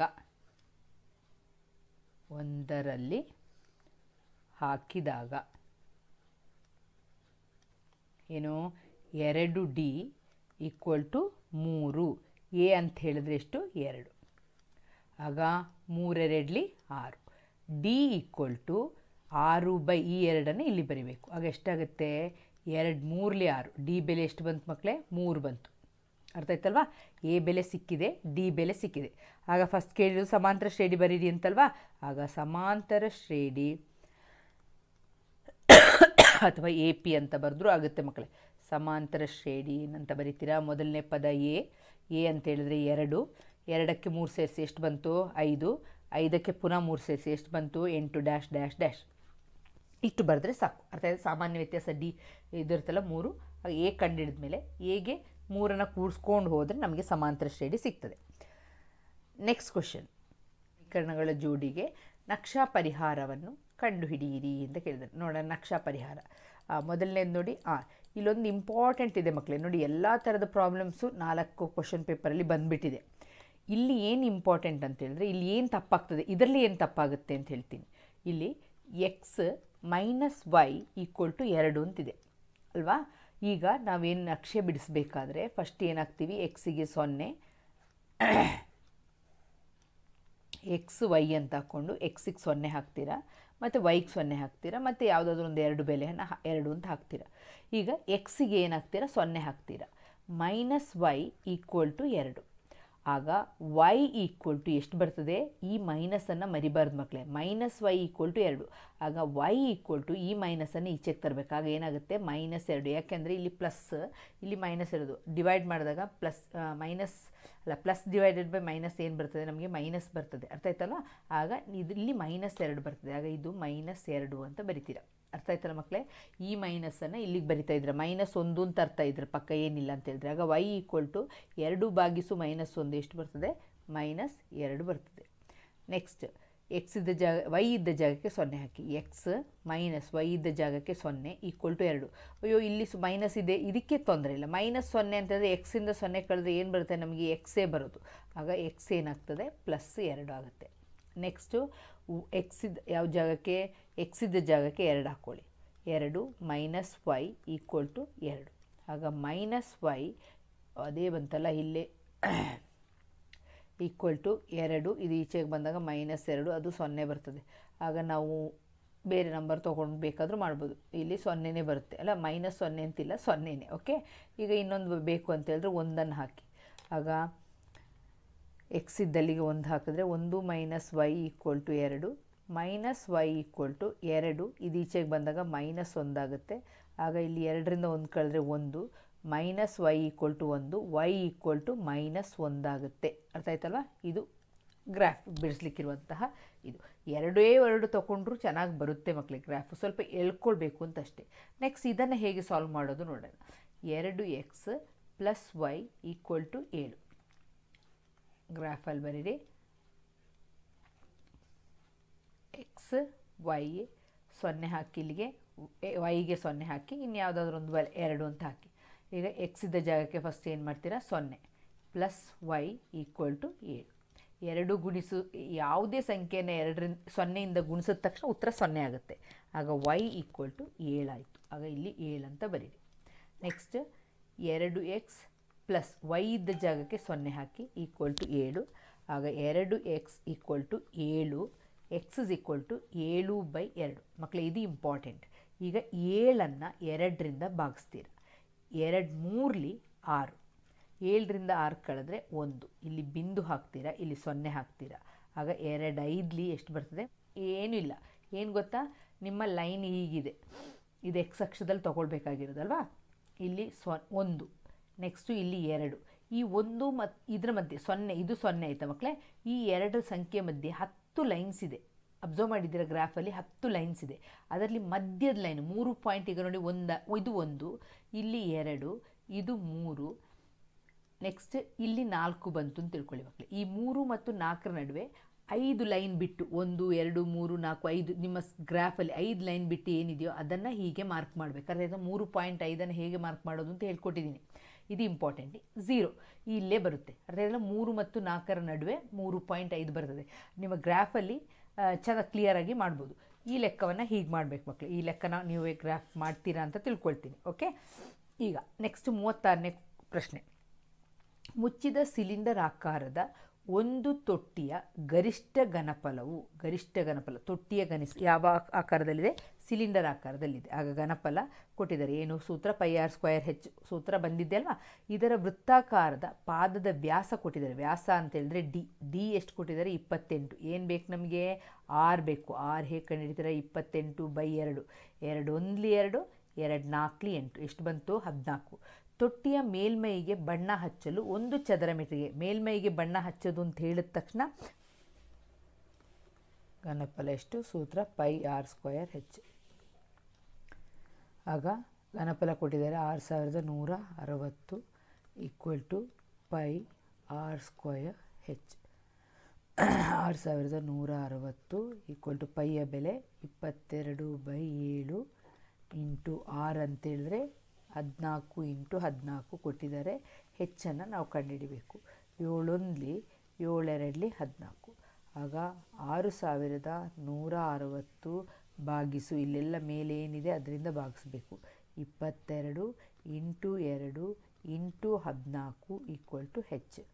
ಈಗ 6160 ಭಾಗಿಸು 22 ಇಂಟು 2 ಇಂಟು 14. ನೋಡಿ ಮಕ್ಕಳೇ, 2ನೇ ಮಗ್ಗಿಲೂ ಹೋಗುತ್ತೆ. 2 11 22, 2 3 6, ಈ 0ನ ಇಲ್ಲಿ 2 0ಗೆ 0 16 ಆಗುತ್ತೆ. 2 8 16, 3080 ಬರ್ತದೆ. ಪುನಃ 2ರಿಂದ ಭಾಗಿಸಿ. 2 1 2 1 2 10 ಆಯಿತು. 2 5 10, 2 4 8, 1540. ಈಗ 14 1 14, ಇಲ್ಲಿ 14 1 14 ಎಷ್ಟು ಉಳ್ಕೊಳ್ತೆ? 1 14 1 ಪುನಃ 14 110 ಆಯಿತು. 11 1 11, 11 10 110. ಸೊ ಹೆಚ್ಚು ಬೆಲೆ ಬಂದು ಎಷ್ಟಾಗುತ್ತೆ? 10. ಎಲ್ಲ ಮೀಟ್ರಲ್ಲಿರೋದ್ರಿಂದ ಮೀಟರ್ ಅಂತ ಬರೀರಿ. ಸೆಂಟಿಮೀಟ್ರಲ್ಲಿರೋದ್ರಿಂದ ಸೆಂಟಿಮೀಟರ್ ಅಂತ ಬರೀರಿ. ನೆಕ್ಸ್ಟು ಸಿಲಿಂಡರ್ನ ಮೇಲ್ಮೈ ವಿಸ್ತೀರ್ಣ. ಸಿಲಿಂಡರ್ನ ಮೇಲ್ಮೈ ವಿಸ್ತೀರ್ಣ ಬಂದು ಸಿಲಿಂಡರಿನ ಮೇಲ್ಮೈ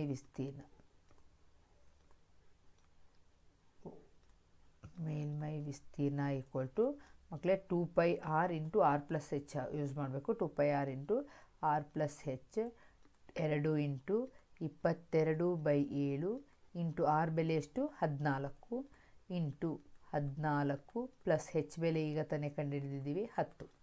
ಈಗ 7 1 7 2 14. ಈಗ 2 2 4 44 ಇಂಟು 2 ಅಂತ ಹೇಳಿದ್ರೆ 88 ಬರ್ತದೆ ಮಕ್ಕಳೇ ಇಲ್ಲಿ ಅಲ್ವಾ. 2 22 2 44 ಆಯಿತು. 44 ಇಂಟು 2 ಅಂತ ಹೇಳಿದ್ರೆ 88 ಇಂಟು 14 ಪ್ಲಸ್ 4 ಎಷ್ಟಾಯಿತು 24. ಗುಣಿಸಿದ್ರೆ ನಿಮಗೆ ಎಷ್ಟು ಬಂತು 2092 ಬರ್ತದೆ. ಆಗ 2092 ಚದರ ಮೀಟರ್ ಇದೆ. ಇಲ್ಲಿ ಚದರ ಸೆಂಟಿಮೀಟ್ರ್ ಇದೆ.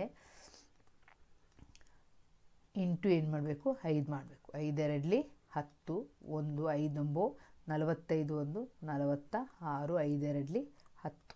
ಆನ್ಸರ್ ಬಂದು 10,460 ಆಗುತ್ತೆ. ಓಕೆನಾ ಮಕ್ಕಳೇ. 60 ಏನು ರೂಪಾಯಿ. ನೆಕ್ಸ್ಟ್ ಲೆಕ್ಕ. ಇದರಲ್ಲಿ ಇನ್ನೊಂದೇನು ಕೊಟ್ಟಿದ್ದಾರೆ ಅಥವಾ ಇದೆಯಾ ಇಲ್ಲ. ನೆಕ್ಸ್ಟ್ ಲಾಸ್ಟ್ ಲೆಕ್ಕ ಬಂದು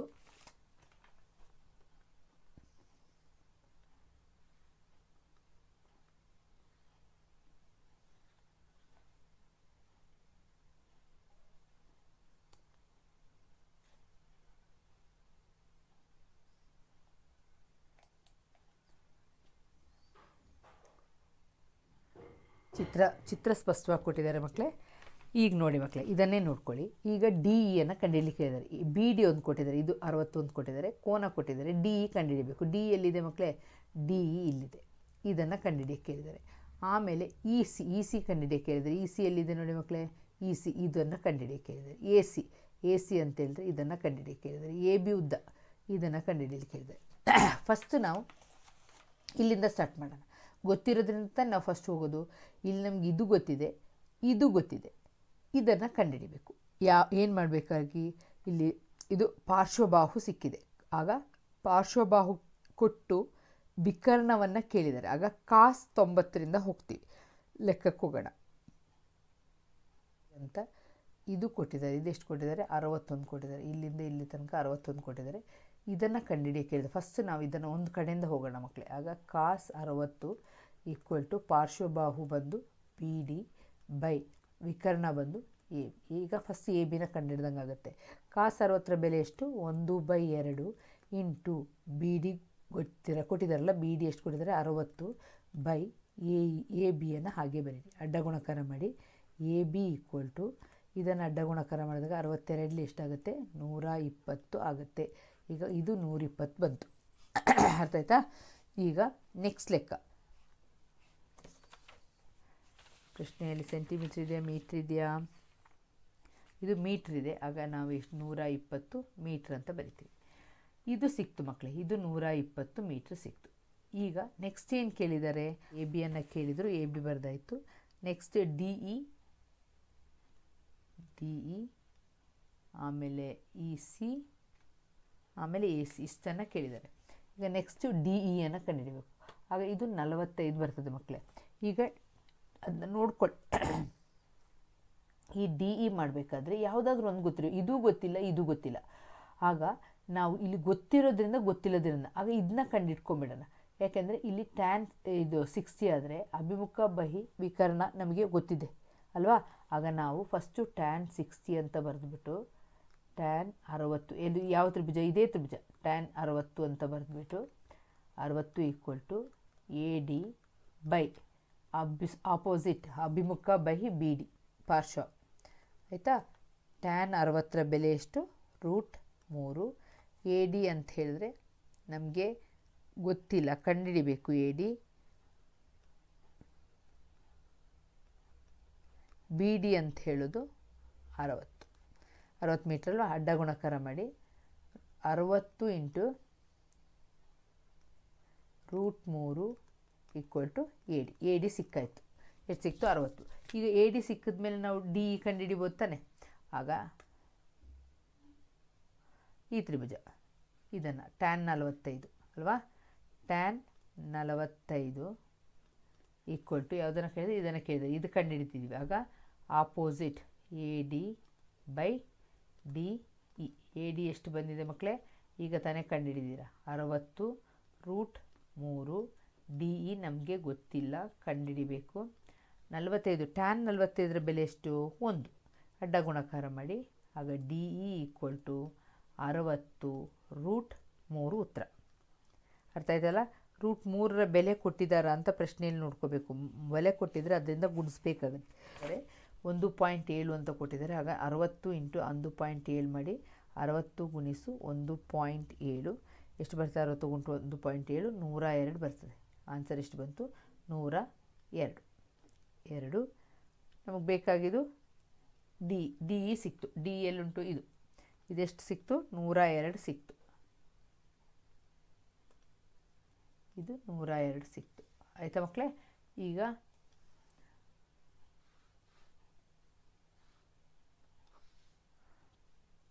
ಇದ್ಯಾವುದು? 102. ಡಿ ಎ ಬೆಲೆ ಎಷ್ಟು? 102 ಆಯಿತು. ಅರ್ಥ ಆಯ್ತಾ? ನೆಕ್ಸ್ಟು ಇ ಸಿಯನ್ನು ಕಂಡುಹಿಡಿಬೇಕು. ಕೇಳಿದಾರಲ್ವ ಇ ಸಿ ಕಂಡುಹಿಡಿದೆ ಅಂತ? ಡಿ ಇ ಕಂಡುಹಿಡಿದಾಯಿತು. ನೆಕ್ಸ್ಟ್ ಇ ಸಿ ಕಂಡುಹಿಡಬೇಕು. ಇ ಸಿ ಕಂಡುಹಿಡಬೇಕಾದ್ರೆ ಈ ಕೋನವನ್ನು ತಗೊಳ್ಳೋಣ ಮಕ್ಕಳೇ. ಈಗ ಎ ಡಿ ಇಲ್ಲಿ ಕಂಡುಹಿಡಿಬೇಕಾಗಿರೋದನ್ನು ಯಾವುದನ್ನು ಕಂಡುಹಿಡಿಬೇಕು? ಇನ್ನು ಉಳ್ಕೊಂಡಿರೋದು ಇ ಸಿಯನ್ನು ಕಂಡುಹಿಡಿಬೇಕು. ಇಲ್ಲಿರುವಂತಹ ಇ ಸಿಯನ್ನು ಕಂಡುಹಿಡಿಬೇಕು. ಓಕೆನಾ ಮಕ್ಕಳೇ? ಇ ಸಿ ಕಂಡುಹಿಡಿಬೇಕು. ಆದರೆ ನಮಗೆ ಇಲ್ಲಿ ತ್ರಿಭುಜ ಇದನ್ನು ಕಂಡುಹಿಡಿಬೇಕಾಗತ್ತೆ. ಅರ್ಥ ಆಯ್ತಲ್ವಾ? ಇದು ನಮಗೆ ಗೊತ್ತಿಲ್ಲ, ಬಟ್ ಇದು ಗೊತ್ತಿದೆ. ಆಗ ಇದೊಂದು ನಮಗೆ ಎಂತಹ ತ್ರಿಭುಜ? ಇದು ಲಂಬಕೋನ ತ್ರಿಭುಜ ಇರೋದು ಎ ಡಿ ಸಿ. ಆಗ ನಾವು ಎ ಡಿ ಸಿ ಲಂಬಕೋನ ತ್ರಿಭುಜ ತೊಗೊಳ್ಳೋಣ. ಅರ್ಥ ಆಯ್ತಲ್ಲ ಮಕ್ಕಳೇ? ಯಾಕೆಂತ ಹೇಳಿದ್ರೆ ಎ ಡಿ ಸಿ ಲಂಬಕೋನ ತ್ರಿಭುಜ ತೊಗೊಳ್ಳೋದ್ರಿಂದ ಇಲ್ಲೂ ನಾವು ಲಂಬಕೋನ ತ್ರಿಭುಜ ಎಲ್ಲ ಕಡೆಯೂ ಲಂಬಕೋನ ತ್ರಿಭುಜನೇ ತೊಗೊಂಡಿರೋದು. ಲಂಬಕೋನ ತ್ರಿಭುಜನೇ ಬರ್ತದೆ. ಅರ್ಥ ಆಯ್ತಲ್ವಾ? ಇಲ್ಲಿ ಬಂದಾಗ ಇದೊಂದು ಲಂಬಕೋನ ತ್ರಿಭುಜ. ನಮಗೆ ಎ ಇ ಸಿ ತೊಗೊಳಕ್ಕಾಗಲ್ಲ, ಯಾಕಂದರೆ ಅದು ಲಂಬಕೋನ ತ್ರಿಭುಜ ಅಲ್ಲ. ಆಗ ನಾವು ಏನು ಮಾಡಬೇಕು? ಎ ಡಿ ಸಿನ ತೊಗೋಬೇಕು. ಆಗ ನಾವು ಏನು ಬರ್ತದೆ? ಎ ಡಿ ಸಿ ಇಲ್ಲಿ 30 ಡಿಗ್ರಿ ಅಂತಿದೆ. ಆಗ tan 30 ಡಿಗ್ರಿ = ಎ ಡಿ ಅಭಿಮುಖ ಬಾಹು ಬೈ ಅಭಿಮುಖ ಬಾಹು. ಇಲ್ಲಿ ಅಭಿಮುಖ ಎ ಡಿ ಬರ್ತದೆ. A D by D C. D C ಅಂತ ಹೇಳೋದು ಪಾರ್ಶ್ವಬಾಹು ಆಗುತ್ತೆ. ಎ ಡಿ ಗೊತ್ತಿದೆಯಾ? ಕಂಡುಹಿಡಿದೀವಿ. ಜಸ್ಟ್ ಈಗ ಕಂಡುಹಿಡಿದೀವಿ. ಎಷ್ಟಂತ ಕಂಡುಹಿಡಿದಿದ್ದೀವಿ? ಎ ಡಿಯನ್ನು 102 ಅಂತ ಕಂಡುಹಿಡಿದಿದ್ದೀವಲ್ವ? ಆಗ ಅದನ್ನು 102 ಅಂತ ಬರೀರಿ. ಎ ಡಿ ಕಂಡುಹಿಡಿದಿದ್ದೀವಿ 102 ಬೈ ಡಿ ಸಿ ನಮಗೆ ಗೊತ್ತಿಲ್ಲ. ಆದರೆ ನಮಗೆ ಡಿ ಇ ಇಲ್ಲಿಂದ ಇಲ್ಲಿ ತನಕ ಕಂಡುಹಿಡ್ಕೊಂಡಿದ್ದೀವಿ. ಡಿ ಇಯನ್ನು ಕಂಡುಹಿಡ್ಕೊಂಡಿದ್ದೀವಿ ಅಲ್ವಾ? ಆಗ ಡಿ ಇ ಅಂತ ಹೇಳಿದ್ರೆ ಡಿ ಸಿ ಫುಲ್ ಇದನ್ನು ಮೆಷರ್ಮೆಂಟ್ ತೊಗೊಳ್ಳೋದ್ರೆ D E plus E C ಅಂತ ಬರಿಬೋದು. ಈಗ tan 30 ಬೆಲೆ ನಮಗೆ ಗೊತ್ತಿದೆ. ಏನಂತ ಗೊತ್ತಿದೆ? 1/√3 ಅಂತ ಬರ್ದಿ. ಆಗ ಇದನ್ನು ಅಡ್ಡ ಗುಣಕಾರ ಮಾಡಿ. ಆಗ D C = D C into 1 D C. D C = 102 × √3 ಅಂತ ಆಗುತ್ತೆ. ಆಗ √3ರ ಬೆಲೆ ಕೊಟ್ಟಿದ್ದಾರೆ. ಅವರು ಎಷ್ಟು ಅಂತ ಕೊಟ್ಟಿದ್ದಾರೆ? 1.7 ಅಂತ ಕೊಟ್ಟಿದ್ದಾರೆ. ಗುಣಿಸಿ 102 ಗುಣಿಸು 1.7. 7 2 14. ಆಗ ನಾನು ಡೈರೆಕ್ಟ್ 14 ಬರಿಬೋದು. ಯಾಕೆ ಹೇಳಿ? ಇಲ್ಲಿ 0 ಇರೋದು. ಇಲ್ಲದ ನೋಡಿ 7 2 14 ಅಂದರೆ 1 ಬರೆದು 7 0 0 ಪುನಃ 1ನ ಹಾಗೆ ಬರಿತೀವಲ್ಲ, ಅದ್ರ ಬದಲಿಗೆ 7 2 14 ಅಂತ ಡೈರೆಕ್ಟ್ ಬರಿಬೋದು. 7 1 7 0 ಬಂದಾಗ ಇಲ್ಲಿ ಆಯಿತಾ? 1 2 2 1 0 0 1 1 1 ಈಗ ಕೂಡಿಸಿದಾಗ 4 3 7 1. ಎಷ್ಟು ಅಂಕಿ ಆದಮೇಲೆ ಬಿಂದು? 1 ಅಂಕಿ ಆದಮೇಲೆ ಬಿಂದು. ಈಗ ಎಷ್ಟು ಬಂತು? 173.4 ಬಂತು. ಅದನ್ನು ಡಿ ಸಿ ಎಷ್ಟು ಬಂತು? 173.4. ನಾವು ಆಲ್ರೆಡಿ ಡಿ ಇ ಕಂಡಿಡಿದ್ದೀವಿ. ನಮಗೆ ಬೇಕಾಗಿದ್ದು ಇ ಸಿ. ಅವ್ರು ಕೇಳಿರೋದು ಇ ಸಿ. ಆಗ ಡಿ ಸಿ ಅಂತ ಹೇಳಿದ್ರೆ ಇದು D E plus E C ಅಂತ ಬರಿಬೋದಾ? ಅದನ್ನು ಹಾಗೆ ಬರಿತೀನಿ. D E plus E C ಎರಡನ್ನು ಕೂಡಿಸಿದಾಗ ನನಗೆ ಬರೋದು ಡಿ ಸಿ. ಈ ಉದ್ದ ಸಿಗ್ತದೆ. ಈ ಡಿ ಇ ಮತ್ತು ಇ ಸಿಯನ್ನು ಸೇರಿಸಿದಾಗ ಡಿ ಸಿ ಸಿಗ್ತದೆ. ಆಗ ಡಿ ಸಿ ಈಗ ಡಿ ಇ ಎಷ್ಟು ಕಂಡುಹಿಡಿದಿದ್ದೀರಾ ನೀವು? ಡಿ ಸಿಯನ್ನು ಆಲ್ರೆಡಿ ನೀವು ಕಂಡುಹಿಡಿದಿರೋದು 173. 173 ನನಗೆ ಬೇಕಾಗಿದ್ದು E C. E C = D C 173.4. D E ಎಷ್ಟಿದೆ? ಮೈನಸ್ ಡಿ ಇ ಬೆಲೆ ಎಷ್ಟು ಬಂತು? ನಮಗೆ ಗೊತ್ತಿದೆ. ಡಿ ಇ ಕಲ್ತಿದ್ದೀವಿ, ಕಂಡುಹಿಡಿದಿದ್ದೀವಿ 102 ಅಂತ. ಇಲ್ಲಿ ಬರ್ಕೊಳ್ಳಿ =102. ಆಗ 173.4ರಿಂದ 102ರಿಂದ ಕಳಿತೀರ. 0.0 4 3ರಿಂದ 2 ಕಳೆದ್ರೆ 1. ಇಲ್ಲಿ 7. ಉತ್ತರ ಎಷ್ಟು ಬಂತು? 71 ಬಿಂದು. ಇ ಸಿಯ ಬೆಲೆ ಎಷ್ಟು? ಇ ಸಿಯ ಬೆಲೆ 71.4. ಓಕೆನಾ? ಇದು ಯಾವುದರಲ್ಲಿದೆ? ಮೀಟ್ರಲ್ಲಿದೆ. ಆಗ ಅದನ್ನು ಮೀಟ್ರಲ್ಲಿ ಬರೀ. ಎಲ್ಲವೂ ಮೀಟ್ರಲ್ಲಿ ಇರೋದ್ರಿಂದ ಅದನ್ನು ಮೀಟ್ರಲ್ಲಿ ಬರಬೇಕು. ಇಲ್ಲಿ ಮೀಟ್ರ್ ಅಂತ ಕೊಟ್ಟಿದ್ದಾರೆ. ಆಗ ಎಲ್ಲವೂ ಮೀಟ್ರಲ್ಲಿದೆ. ಮೀಟ್ರ್. ಈಗ ನಾವು ಏನನ್ನು ಕಂಡುಹಿಡಿಯಬೇಕಾಗ್ತದೆ? ಇನ್ನು ಲಾಸ್ಟ್ ಇದೊಂದು ಎ ಸಿ ಬೆಲೆಯನ್ನು ಕಂಡುಹಿಡಿಬೇಕು. ಆಗ ಇದೇ ರೈಟ್ ಆ್ಯಂಗಲ್ ಟ್ರಯಾಂಗಲ್, ಇದೇ ಲಂಬಕೋನ ತ್ರಿಭುಜನೇ ತೊಗೋಬೇಕು. ಆಗ ಲಂಬಕೋನ ತ್ರಿಭುಜ ಎ ಡಿ ಎಲ್ ಇದನ್ನು ಅಳಿಸೋಣ. ಎ ಡಿ ಸಿ ಈ ತ್ರಿಭುಜ ತಗೊಂಡಾಗ ಇದು 30 ಅಂತ ಹೇಳಿದಾಗ ನಮಗೆ ಇದನ್ನು ಬೇಕಾದ್ರೂ ತೊಗೋಬೋದು, ಅಭಿಮುಖ ಬೈ ವಿಕರ್ಣ ಬೇಕಾದರೂ ತೊಗೋಬೋದು, sin 30 ಬೇಕಾದ್ರೂ ತೊಗೋಬೋದು, ಅಥವಾ cos 30 ಬೇಕಾದ್ರೂ ತೊಗೋಬೋದು. cos 30 ತೊಗೊಂಡ್ರೆ ಪಾರ್ಶ್ವಬಾಹು ಬೈ ವಿಕರ್ಣ ಅಂತ ಬರಿತೀವಿ, sin 30 ಅಂತ ತೊಗೊಂಡ್ರೆ ಅಭಿಮುಖ ಬಾಹು ಬೈ ವಿಕರ್ಣ ಅಂತ ಬರಿತೀವಿ. ಈಗ ನಾನಿಲ್ಲಿ sin 30 ತೊಗೊಳ್ತೀನಿ. ಎರಡು ಸೇಮೇ ಬರ್ತದೆ ಮಕ್ಕಳೇ, ಮಾಡಿ ನೋಡಿ. sin 30 = ಅಭಿಮುಖ ಬಾಹು ಯಾವುದು? ಎ ಡಿ ಬೈ ವಿಕರ್ಣ ಅಂತೇಳಿದ್ರೆ ಎ ಸಿ ಕಂಡುಹಿಡಿಬೇಕಲ್ವಾ, ಲಾಸ್ಟ್ ಕೇಳಿದ್ರೆ ಎ ಸಿ. ಆಗ sin 30ರ ಬೆಲೆ ಎಷ್ಟು ಬಂತು? 1/2. ಈಗ ಎ ಡಿ ಬೆಲೆ ಮೇಲೆ ಕಂಡುಹಿಡ್ಕೊಂಡಿದ್ದೀರಾ, ಎಷ್ಟು ಬಂದಿದೆ ನಿಮಗೆ? 102 ಬಂದಿದೆ. ಬೈ ಈಗ ಎ ಸಿಯನ್ನು ಕಂಡುಹಿಡಿಯೋಣ. ಅಡ್ಡ ಗುಣಕಾರ ಮಾಡಿ ಇದನ್ನು ಮತ್ತು ಒಂದನ್ನು, ಆಗ ಎ ಸಿ = 102 × 2. ಈ ಅಡ್ಡ ಗುಣಕಾರ ಮಾಡಿದಾಗ 2 × 102 ಎಷ್ಟು ಬರ್ತದೆ? 2 × 4 0, 2 × 2. ಹಾಗೆ ಎ ಸಿ ಎಷ್ಟು ಬಂತು? 204 ಮೀಟ್ರ್.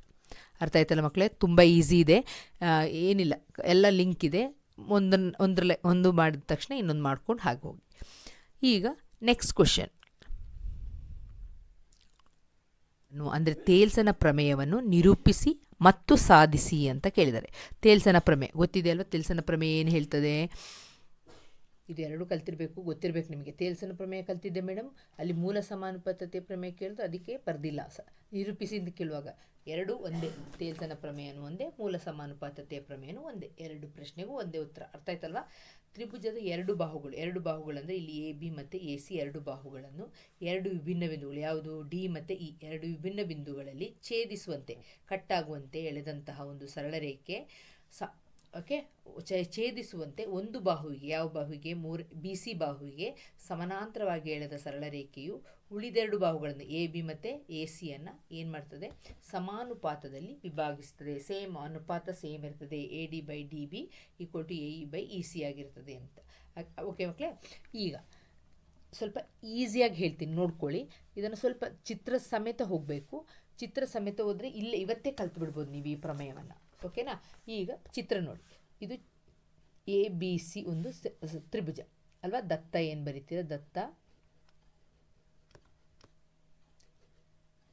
ತ್ರಿಭುಜ ಎ ಬಿ ಸಿಯಲ್ಲಿ ಇಲ್ಲಿ ಕೊಟ್ಟಿದ್ದಾರೆ, ಬಾಹುವಿಗೆ, ಒಂದು ಬಾಹುವಿಗೆ ಸಮಾಂತರವಾಗಿ ಎಳೆದ ಸರಳ ರೇಖೆ. ಯಾವ ಬಾಹು? ಡಿ ಸಮಾಂತರವಾಗಿದೆ ಯಾವುದಕ್ಕೆ? ಡಿ ಇ ಸಮಾನಾಂತರವಾಗಿದೆ ಬಿ ಸಿಗೆ. ಇಷ್ಟೇ ದತ್ತ. ಅರ್ಥ ಆಯ್ತಲ್ಲ ಮಕ್ಕಳೇ? ತ್ರಿಭುಜ ಎ ಬಿ ಸಿಯಲ್ಲಿ ಸಮಾನಾಂತರವಾಗಿ ಎಳೆದ ಸರಳ ರೇಖೆ ಅಂತ ಕೊಟ್ಟಿದ್ದಾರೆ. ಆಗ ಡಿ ಇ ಸಮಾನಾಂತರ ಬಿ ಸಿ, ಅಷ್ಟೇ ದತ್ತ. ಓಕೆ, ಫಸ್ಟ್ ಸ್ಟೆಪ್ ಮುಗೀತು. ನೆಕ್ಸ್ಟ್ ಸಾಧನೀಯ. ಏನು ಸಾಧನೀಯ ಅಂತ ಹೇಳಿದ್ರೆ ಸಮಾನುಪಾತದಲ್ಲಿ ವಿಭಾಗಿಸುತ್ತದೆ ಅಂತ ಕೊಟ್ಟಿದ್ದಾರೆ. ಸಮಾನುಪಾತದಲ್ಲಿ ಸಾಧನೀಯ ಏನು ಅಂತ ನೋಡಿ ಮಕ್ಕಳೇ, ಗಮನ ಇಟ್ಟು ನೋಡಿ. A D by D B, ಓಕೆನಾ? A D by D B = ಈಚೆ ಸೈಡ್ದು ಏನಿದೆ? ಈಚೆ side A E by E C. ಏನಂತ ಬರೀತೀರಾ? A E by E C ಅಂತ ನಾವು ಸಾಧಿಸಬೇಕು. ಓಕೆ, ಸಾಧನೀಯ ಏನು?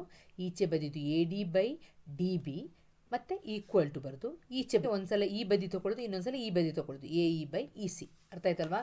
ಈಗ ಸಾಧನೀಯ ಆಯಿತು. ನೆಕ್ಸ್ಟ್ ಏನು ಮಾಡಬೇಕು? ನಾವು ರಚನೆ ಮಾಡ್ಕೊಳ್ಬೇಕು. ಏನು ರಚನೆ ಮಾಡ್ಕೊಳ್ತೀರಾ? ರಚನೆ ನೋಡಿ ಮಕ್ಕಳೇ, ಈ ಡಾಟೆಡ್ ಲೈನ್ ಹಾಕಿದ್ದೀನಲ್ಲ, ಹೀಗೀಗೆ ಹಾಕಿದ್ದೀನಲ್ಲ, ಇದು ಯಾವುದ್ರ ಮೇಲೆ ಕೂತಿದೆ? ಎ ಸಿ ಮೇಲೆ ಕೂತಿದೆ. ಇದಕ್ಕೆ ಒಂದು ಹೆಸರನ್ನು ಕೊಡಿ. ಇದನ್ನು ಡಿ ಎಮ್ ಅಂತ ಕೊಟ್ಟಿದ್ದಾರೆ, ಇದನ್ನು ಇ ಎನ್ ಅಂತ ಕೊಟ್ಟಿದ್ದಾರೆ. ಓಕೆನಾ? ಈಗ ಡಿ ಎಮ್ ಯಾವುದ್ರ ಮೇಲೆ ಇದೆ ಮಕ್ಕಳೇ? ಡಿ ಎಮ್ ಹೋಗಿ ಹೀಗೆ ಹೋಗಿ ಯಾವುದ್ರ ಮೇಲೆ ಕೂತಿದೆ? ಎ ಸಿ ಮೇಲೆ ಕೂತಿದೆ. ಆಗ ಡಿ ಎಮ್ ಲಂಬ ಎ ಸಿ. ಅರ್ಥ ಆಯ್ತಲ್ವಾ? ನೆಕ್ಸ್ಟು ಇ ಎನ್, ಇಲ್ಲಿ ನೋಡಿ, ಇದು ಈ ಲೈನು ಇ ಎನ್ ಯಾವುದಕ್ಕೆ ಲಂಬವಾಗಿದೆ? ಎ ಬಿಗೆ ಲಂಬವಾಗಿದೆ. ಇ ಎನ್ ಲಂಬ ಎ ಬಿ ಅಂತ ಬರಿತೀರ. ಅರ್ಥ ಆಯ್ತಲ್ವಾ? ಎರಡು ದೊಡ್ಡ ತ್ರಿಭುಜ ಬಾಹುಗಳನ್ನೇ ತಗೋಬೇಕು. ಈ ಡಿ ಎಮ್ ಇದು ಈ ಲೈನು ಡಿ ಎಮ್, ಈ ಲೈನು ಯಾವುದಕ್ಕೆ ಲಂಬವಾಗಿದೆ? ಎ ಸಿಗೆ ಲಂಬವಾಗಿದೆ. ಮತ್ತು ಈಚೆ ಇರುವಂತಹ ಇ ಎನ್ ಲೈನು ಯಾವುದಕ್ಕೆ ಲಂಬವಾಗಿದೆ? ಎ ಬಿಗೆ ಲಂಬವಾಗಿದೆ. ಯಾವುದನ್ನು ಸೇರಿಸಿ? D C. ಇಲ್ಲಿ ನೋಡಿ, ಡಿ ಇಂದ ಸಿಗೊಂದು ಲೈನ್ ಸೇರಿಸಿದ್ದೀವಿ, ಬಿ ಇಂದ ಈಗೊಂದು ಲೈನ್ ಸೇರಿಸಿದ್ದೀವಿ. ಆಗ ಡಿ ಸಿ ಮತ್ತು ಬಿ ಇಯನ್ನು ಸೇರಿಸಿ. ಅರ್ಥ ಆಯ್ತಲ್ಲ ಮಕ್ಕಳೇ? ಈಗ ನೋಡಿ, ದತ್ತ ಏನು? ತ್ರಿಭುಜ ಎ ಬಿ ಸಿಯಲ್ಲಿ ಈ ಡಿ ಇ ಸಮಾನಾಂತರ ಬಿ ಸಿ ಬರೆದಿದ್ದೀರಾ. ನೆಕ್ಸ್ಟು ಸಾಧನೆಯ AD/DB ಈಕ್ವಲ್ ಟು AE/EC ಅಂತ ಬರ್ತಿದ್ದೀರಾ. ಓಕೆನಾ? ಇಷ್ಟಾದಮೇಲೆ ರಚನೆ ಆದಮೇಲೆ ಈಗ ಸಾಧನೆ ADE ಈ ತ್ರಿಭುಜವನ್ನು ತಗೊಳ್ಳೋದು, ಮೇಲೆ ತ್ರಿಭುಜವನ್ನು. ಆಗ ಸಾಧನೆ ಬಂದು ತ್ರಿಭುಜ ADEಯ ವಿಸ್ತೀರ್ಣ. ನಮಗೆ ತ್ರಿಭುಜದ ವಿಸ್ತೀರ್ಣ ಸೂತ್ರ ಗೊತ್ತಿದೆ. ಏನು ಗೊತ್ತಿದೆ ನಮಗೆ? ಅರ್ಧ ಇಂಟು ಪಾದ ಇಂಟು ಎತ್ತರ ಅಲ್ವಾ? ಆಗ ಬೈ ಇನ್ನೊಂದು ಕೆಳಗೆ ADದಾಯಿತು. ಈಗ ನೋಡಿ BDE, ನೋಡಿ BDE ಕಾಣ್ತಾ ಇದೆಯಲ್ವಾ? BDE ಈ ತ್ರಿಭುಜದ ವಿಸ್ತೀರ್ಣವನ್ನು ಇದನ್ನು ಈ ರೀತಿ ಮಾರ್ಕ್ ಮಾಡ್ತೀನಿ. ಓಕೆನಾ? BDE ಆಗ ತ್ರಿಭುಜ BDEಯ ವಿಸ್ತೀರ್ಣ, ADಯ ವಿಸ್ತೀರ್ಣ ಈಕ್ವಲ್ ಟು, ಇಲ್ಲಿ ಬರಿಬೇಡಿ ಈಕ್ವಲ್ ಟು, ಎಲ್ಲಿ ಬರಿಬೇಕು ನಾವು? ಮಧ್ಯದಲ್ಲಿ ಒಂದು ಸಲ ಬರೆದ್ರೆ ಸಾಕು.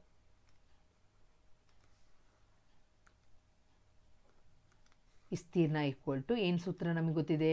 ತ್ರಿಭುಜದ ವಿಸ್ತೀರ್ಣ ಅರ್ಧ ಇಂಟು ಪಾದ ಇಂಟು ಎತ್ತರ.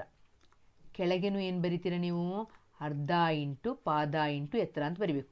ನಿಮಗೆ ಗೊತ್ತಿದೆ ಅಲ್ಲ, ಅರ್ಧ ಇಂಟು ಪಾದ ಇಂಟು ಎತ್ತರ. ನೋಡಿ ಮಕ್ಕಳು, ಈ ಅರ್ಧ ಅರ್ಧ ಕ್ಯಾನ್ಸಲ್ ಆಗೋಗುತ್ತೆ. ಮೇಲೇನೂ ಇದೆ ಕೆಳಗೇನೂ ಇದೆ, ಏನಾಯಿತು? ಕ್ಯಾನ್ಸಲ್ ಆಯಿತು.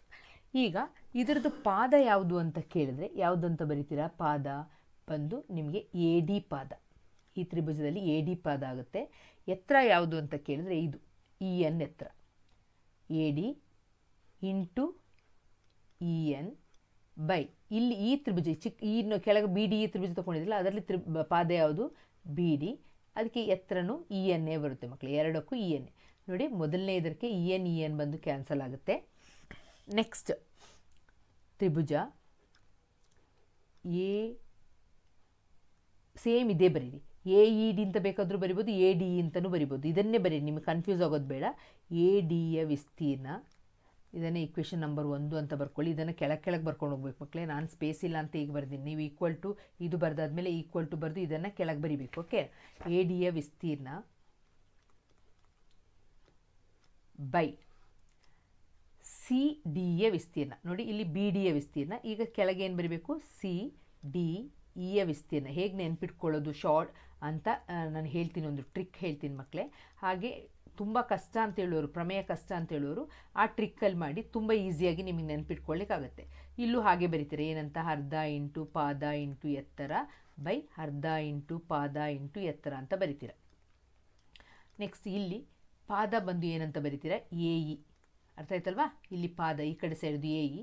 ಆಮೇಲೆ ಇಂಟು ಇಲ್ಲಿ ಏನಂತ ಬರಿಬೇಕು? ಎತ್ತರ ಬಂದು DM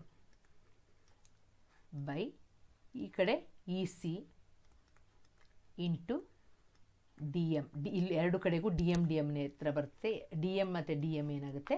ಕ್ಯಾನ್ಸಲ್ ಆಗುತ್ತೆ. ನೆಕ್ಸ್ಟು ಇದನ್ನು ಈಕ್ವೇಷನ್ ನಂಬರ್ 2 ಅಂತ ತೊಗೊಳ್ತೀರ. ಇಲ್ಲಿ ಕೆಳಗಿದೆಯಾ ನೋಡಿ ಮಕ್ಕಳೇ, BDE. ಯಾವ ತ್ರಿಭುಜ? BDE. ಅದನ್ನು ಬರೀರಿ. ತ್ರಿಭುಜ BDEಯ ಮತ್ತು ತ್ರಿಭುಜ ಇನ್ನೊಂದು ತ್ರಿಭುಜ ಯಾವುದು? CDE. CDE ಒಂದೇ ಪಾದ ಮತ್ತು ಒಂದು ಜೊತೆ ಸಮಾಂತರ ರೇಖೆಗಳ ನಡುವೆ ಇದೆ. ಒಂದು ಜೊತೆ ಸಮಾಂತರ ರೇಖೆಗಳ ನಡುವೆ ಇದೆ. ಒಂದೇ ಜೊತೆ ಆಗಿದ್ದರೆ ಏನಾಗುತ್ತೆ? ಅದರದ್ದು ಎರಡು ಅದೆರಡು ಏನಾಗಿರುತ್ತೆ? ಸರ್ವಸಮ ಆಗಿರುತ್ತೆ. ಅದನ್ನೇ ಬರೀರಿ. ತ್ರಿಭುಜ BDE. ಆದ್ದರಿಂದ ತ್ರಿಭುಜ BDE ಸರ್ವಸಮ ತ್ರಿಭುಜ CDE. ಇದು ಈಕ್ವೇಷನ್ ನಂಬರ್ 2. ಸರಿ, 3 ಎರಡಾಗಿದೆ. 3 1 2 ಮತ್ತು 3ರಿಂದ ಏನಂತ ಬರಿತೀರಾ? AD/DB ಈಕ್ವಲ್ ಟು AE/EC ಅಂತ ಬರಿತೀರ. ಪ್ರಮೇಯ ಸಾಧಿಸಿದೆ. ಅರ್ಥ ಆಯ್ತಾ ಮಕ್ಕಳೇ? ಇಷ್ಟು ಎಲ್ರಿಗೂ ಅರ್ಥ ಆಗಿದೆ ಅಂತ ತಿಳ್ಕೊಳ್ತೀನಿ. ಈಗ ಏನಪ್ಪ ತುಂಬ ಈಸಿಯಾಗಿ ನೆನ್ಪಿಟ್ಕೊಳ್ಳಿಕ್ಕೆ ಸಾಧ್ಯ ಅಂತ ಹೇಳಿದ್ರೆ, ಈಗ ನೋಡಿ ಮಕ್ಕಳೇ, ಇಷ್ಟೇ. ಇದನ್ನು ತ್ರಿಭುಜ ABCಯಲ್ಲಿ D ಇದು ಬರಿತೀರ. ದತ್ತ DE ಸಮಾನಾಂತರ BC ಅಂತ ಬರಿತೀರ. ಆಮೇಲೆ ಈ AD/DB ನೋಡಿ, ಅರ್ಧ ಅರ್ಧ, ಮೇಲೆದ ಅರ್ಧ ಕೆಳಗೆದ ಅರ್ಧ. ಎ ಡಿಯನ್ನು ಮೇಲೆ ಬರಿತೀರಾ, ಮತ್ತು ಒಂದು ಲೈನ್ ಹಾಕ್ತೀರಾ, ಬೈ ಹಾಕಿ ಬಿ ಡಿ ಅಂತ ಬರಿತೀರಾ. ಈಕ್ವಲ್ ಟು ಎ ಇ ಬರಿತೀರಾ, ಒಂದು ಲೈನ್ ಹಾಕ್ತೀರಾ, ಬೈ ಇ ಸಿ ಅಂತ ಬರಿತೀರಾ. ಅರ್ಥ ಆಯ್ತಲ್ವಾ? ನೆಕ್ಸ್ಟ್ ಡಿ ಎಮ್ ಯಾವುದ್ರ ಮೇಲೆ ಕೂತಿದೆ? ಎ ಸಿ ಮೇಲೆ ಕೂತಿದೆ. ಆಗ ಡಿ ಎಮ್ ಲಂಬ ಎ ಸಿ ಅಂತ ಬರಿತೀರಾ, ಇ ಎನ್ ಲಂಬ ಎ ಬಿ ಅಂತ ಬರಿತೀರಾ. ಯೋಚನೆ ಮಾಡ್ಕೊಳ್ಳಿ ಮಕ್ಕಳೇ, ನಾನು ಹೇಳ್ದಂಗೆ ರಿಪೀಟ್ ಮಾಡಿ ಮನಸ್ಸಲ್ಲಿ, ಆಗ ನಿಮಗೆ ಬಂದೋಗುತ್ತೆ. ಡಿ ಸಿ ಮತ್ತು ಯಾವುದನ್ನು ಸೇರಿಸೋದು? ಬಿ ಇಯನ್ನು ಸೇರಿಸಿದೆ. ಇಷ್ಟು ಮುಗಿದೋಯ್ತು. ನೆಕ್ಸ್ಟು ಎ ಡಿ ಎ ವಿಸ್ತೀರ್ಣ, ಈ ಕಡೆ ಸೈಡ್ ತೊಗೊಳ್ಳಿ, ತ್ರಿಭುಜ ಎ ಡಿ ಎ ವಿಸ್ತೀರ್ಣ ಬರಿತೀರಾ. ಈಕ್ವಲ್ ಟು ಅರ್ಧ ಇಂಟು ಪಾದ ಇಂಟು ಎತ್ತರ. ಇಲ್ಲಿ ಎ ಇದೆಯಲ್ಲ, ಅದ್ರ ಬದಲಿಗೆ ಕೆಳಗೆ ಏನು ಮಾಡ್ತೀರಾ? ಬಿ ಅಂತ ಬರಿತೀರಾ ಅಷ್ಟೇ. ಎ ಡಿ ಎ ವಿಸ್ತೀರ್ಣ ಆದಮೇಲೆ ಇಲ್ಲಿ ಏನು ಬರಿತೀರಾ? ಬಿ ಡಿ ಯ ವಿಸ್ತೀರ್ಣ. ಎ ಬದಲಿಗೆ ಇಲ್ಲಿ ಬಿ ಹಾಕಿದ್ದೀರಾ, ಬಿ ಡಿ ಯ ವಿಸ್ತೀರ್ಣ ಈಕ್ವಲ್ ಟು ಅರ್ಧ. ಕ್ಯಾನ್ಸಲ್ ಆಯಿತು. ಇಲ್ಲಿ A D by B D ಅಂತ ಬರಿತೀರಾ, E N by E N ಅಂತ ಬರೆದು ಇ ಎನ್ ಕ್ಯಾನ್ಸಲ್. ಅರ್ಥ ಆಯ್ತಲ್ಲ ಮಕ್ಕಳೇ? ನೆಕ್ಸ್ಟು ಸೇಮ್ ಇದನ್ನು ಏನು ಎ ಡಿ ಇ ಬರ್ದಿರ ಅದನ್ನೇ ಎ ಡಿ ಇ ಅಂತ ಬರಿತೀರಾ. ಇಲ್ಲಿ ಬಿ ಬರೆದ ಜಾಗದಲ್ಲಿ ಇಲ್ಲಿ ಏನು ಮಾಡ್ತೀರಾ? ಕೆಳಗೆ ಇದಕ್ಕೆ ಸಿ ಅಂತ ಬರಿತೀರಾ. ಸಿ ಡಿ ಎ ವಿಸ್ತೀರ್ಣ ಈಕ್ವಲ್ ಟು ಅರ್ಧ ಪಾದ ಇಂಟು ಮತ್ತು ಈಚೆ A E by E C equal to D M D M. D M D M cancel ಆಗುತ್ತೆ, A E by E C ಉಳ್ಕೊಳ್ತದೆ. ಆಮೇಲೆ ನೆನ್ಪಿಟ್ಕೊಳ್ಳಿ, ಇಲ್ಲಿ ನೋಡಿ, ಇಲ್ಲಿ ಕೆಳಗೆ ಬರ್ದಿದ್ದಲ್ಲ, ಈ ಕಡೆ ಕೆಳಗೆ ಬಂದಿರೋದು, ಈ ಕಡೆ ಕೆಳಗೆ ಬರ್ದಿರೋದು, ಅದನ್ನು ಎರಡನ್ನು ತೊಗೊಳ್ತೀರಾ. ತ್ರಿಭುಜ ಬಿ ಡಿ ಇ ಮತ್ತು ಇಲ್ಲಿರೋದು ಕೆಳಗಿದು ತ್ರಿಭುಜ ಸಿ ಡಿ ಇ. ಇದನ್ನು ಕಲ್ತ್ಕೋಬೇಕು. ಒಂದೇ ಪಾದ ಮತ್ತು ಒಂದು ಜೊತೆ ಸಮಾಂತರ ರೇಖೆಗಳ ನಡುವೆ ಇದೆ ಅಂತ. ಮತ್ತು ಏನು ಮೇಲೆ ಬರ್ದಿರ ಅದನ್ನೇ ತ್ರಿಭುಜ ಬಿ ಡಿ ಇ ಸರ್ವಸಮ ತ್ರಿಭುಜ ಸಿ ಡಿ ಇ ಅಂತ ಬರಿತೀರ. ಆಮೇಲೆ 1, 2 ಇದನ್ನು 3 ಅಂತ ತೊಗೊಂಡ್ರೆ 1, 2, 3ರಿಂದ ಅಂತ ಬರೆದು ಏನು ಸಾಧನೀಯದಲ್ಲಿ ಬರೆದಿದ್ದೀರೋ, ಏನು ಸಾಧಿಸಬೇಕು ಅಂತ ಅದನ್ನು ಬರೆದ್ರೆ ಪ್ರಮೇಯ ಸಾಧಿಸಿ ಇತ್ತು. ತುಂಬ ಈಸಿ ಇದೆ. ನೀವು ಇದನ್ನು ಒಂದು 2-3 ಸಲ ನೋಡಿದ್ರೆ ಪರ್ಫೆಕ್ಟ್, ಕನ್ಸಲ್ಲಿ ಬಂದು ಕೇಳಿದ್ರು ಹೇಳಲಿಕ್ಕೆ ರೆಡಿ ಇರ್ತೀರ. ಅಷ್ಟು ಚೆನ್ನಾಗಿ ಪರ್ಫೆಕ್ಟಾಗಿ ನೀವು ಇದನ್ನು ಬರಿಬೋದು. ನಿಮಗೆ ಇದು ನಿಜವಾಗ್ಲೂ ಹೆಲ್ಪ್ ಆದರೆ ನೀವೊಂದು ಕಮೆಂಟ್ ಹಾಕಿ, ಇದು ಹೆಲ್ಪ್ ಆಗಿದೆ ನಿಮಗೆ, 2 ಸಲ ನೋಡೋತ್ತಿಗೆ ನಿಮ್ಗೆ ಬಂದಿದೆ, ಈ ಪ್ರಮೇಯನ ಕಲ್ತಿದ್ದೀರಾ ಅಂತ ಹೇಳಿದ್ರೆ ಒಂದು ಲೈಕ್ ಮಾಡಿ. ಮತ್ತು ತುಂಬ ಕಷ್ಟಪಡ್ತಾ ಇರುವಂಥವ್ರಿಗೆ, ಮ್ಯಾಥ್ಸ್ ತುಂಬ ಕಷ್ಟ ಅಂತ ಹೇಳ್ತಾ ಇರೋರಿಗೆ, ಪ್ರಮೇಯ ಕಲಿಯದೇ ಇರುವಂಥ ಮಕ್ಕಳಿಗೆ ಶೇರ್ ಮಾಡಿ. ಓಕೆನಾ?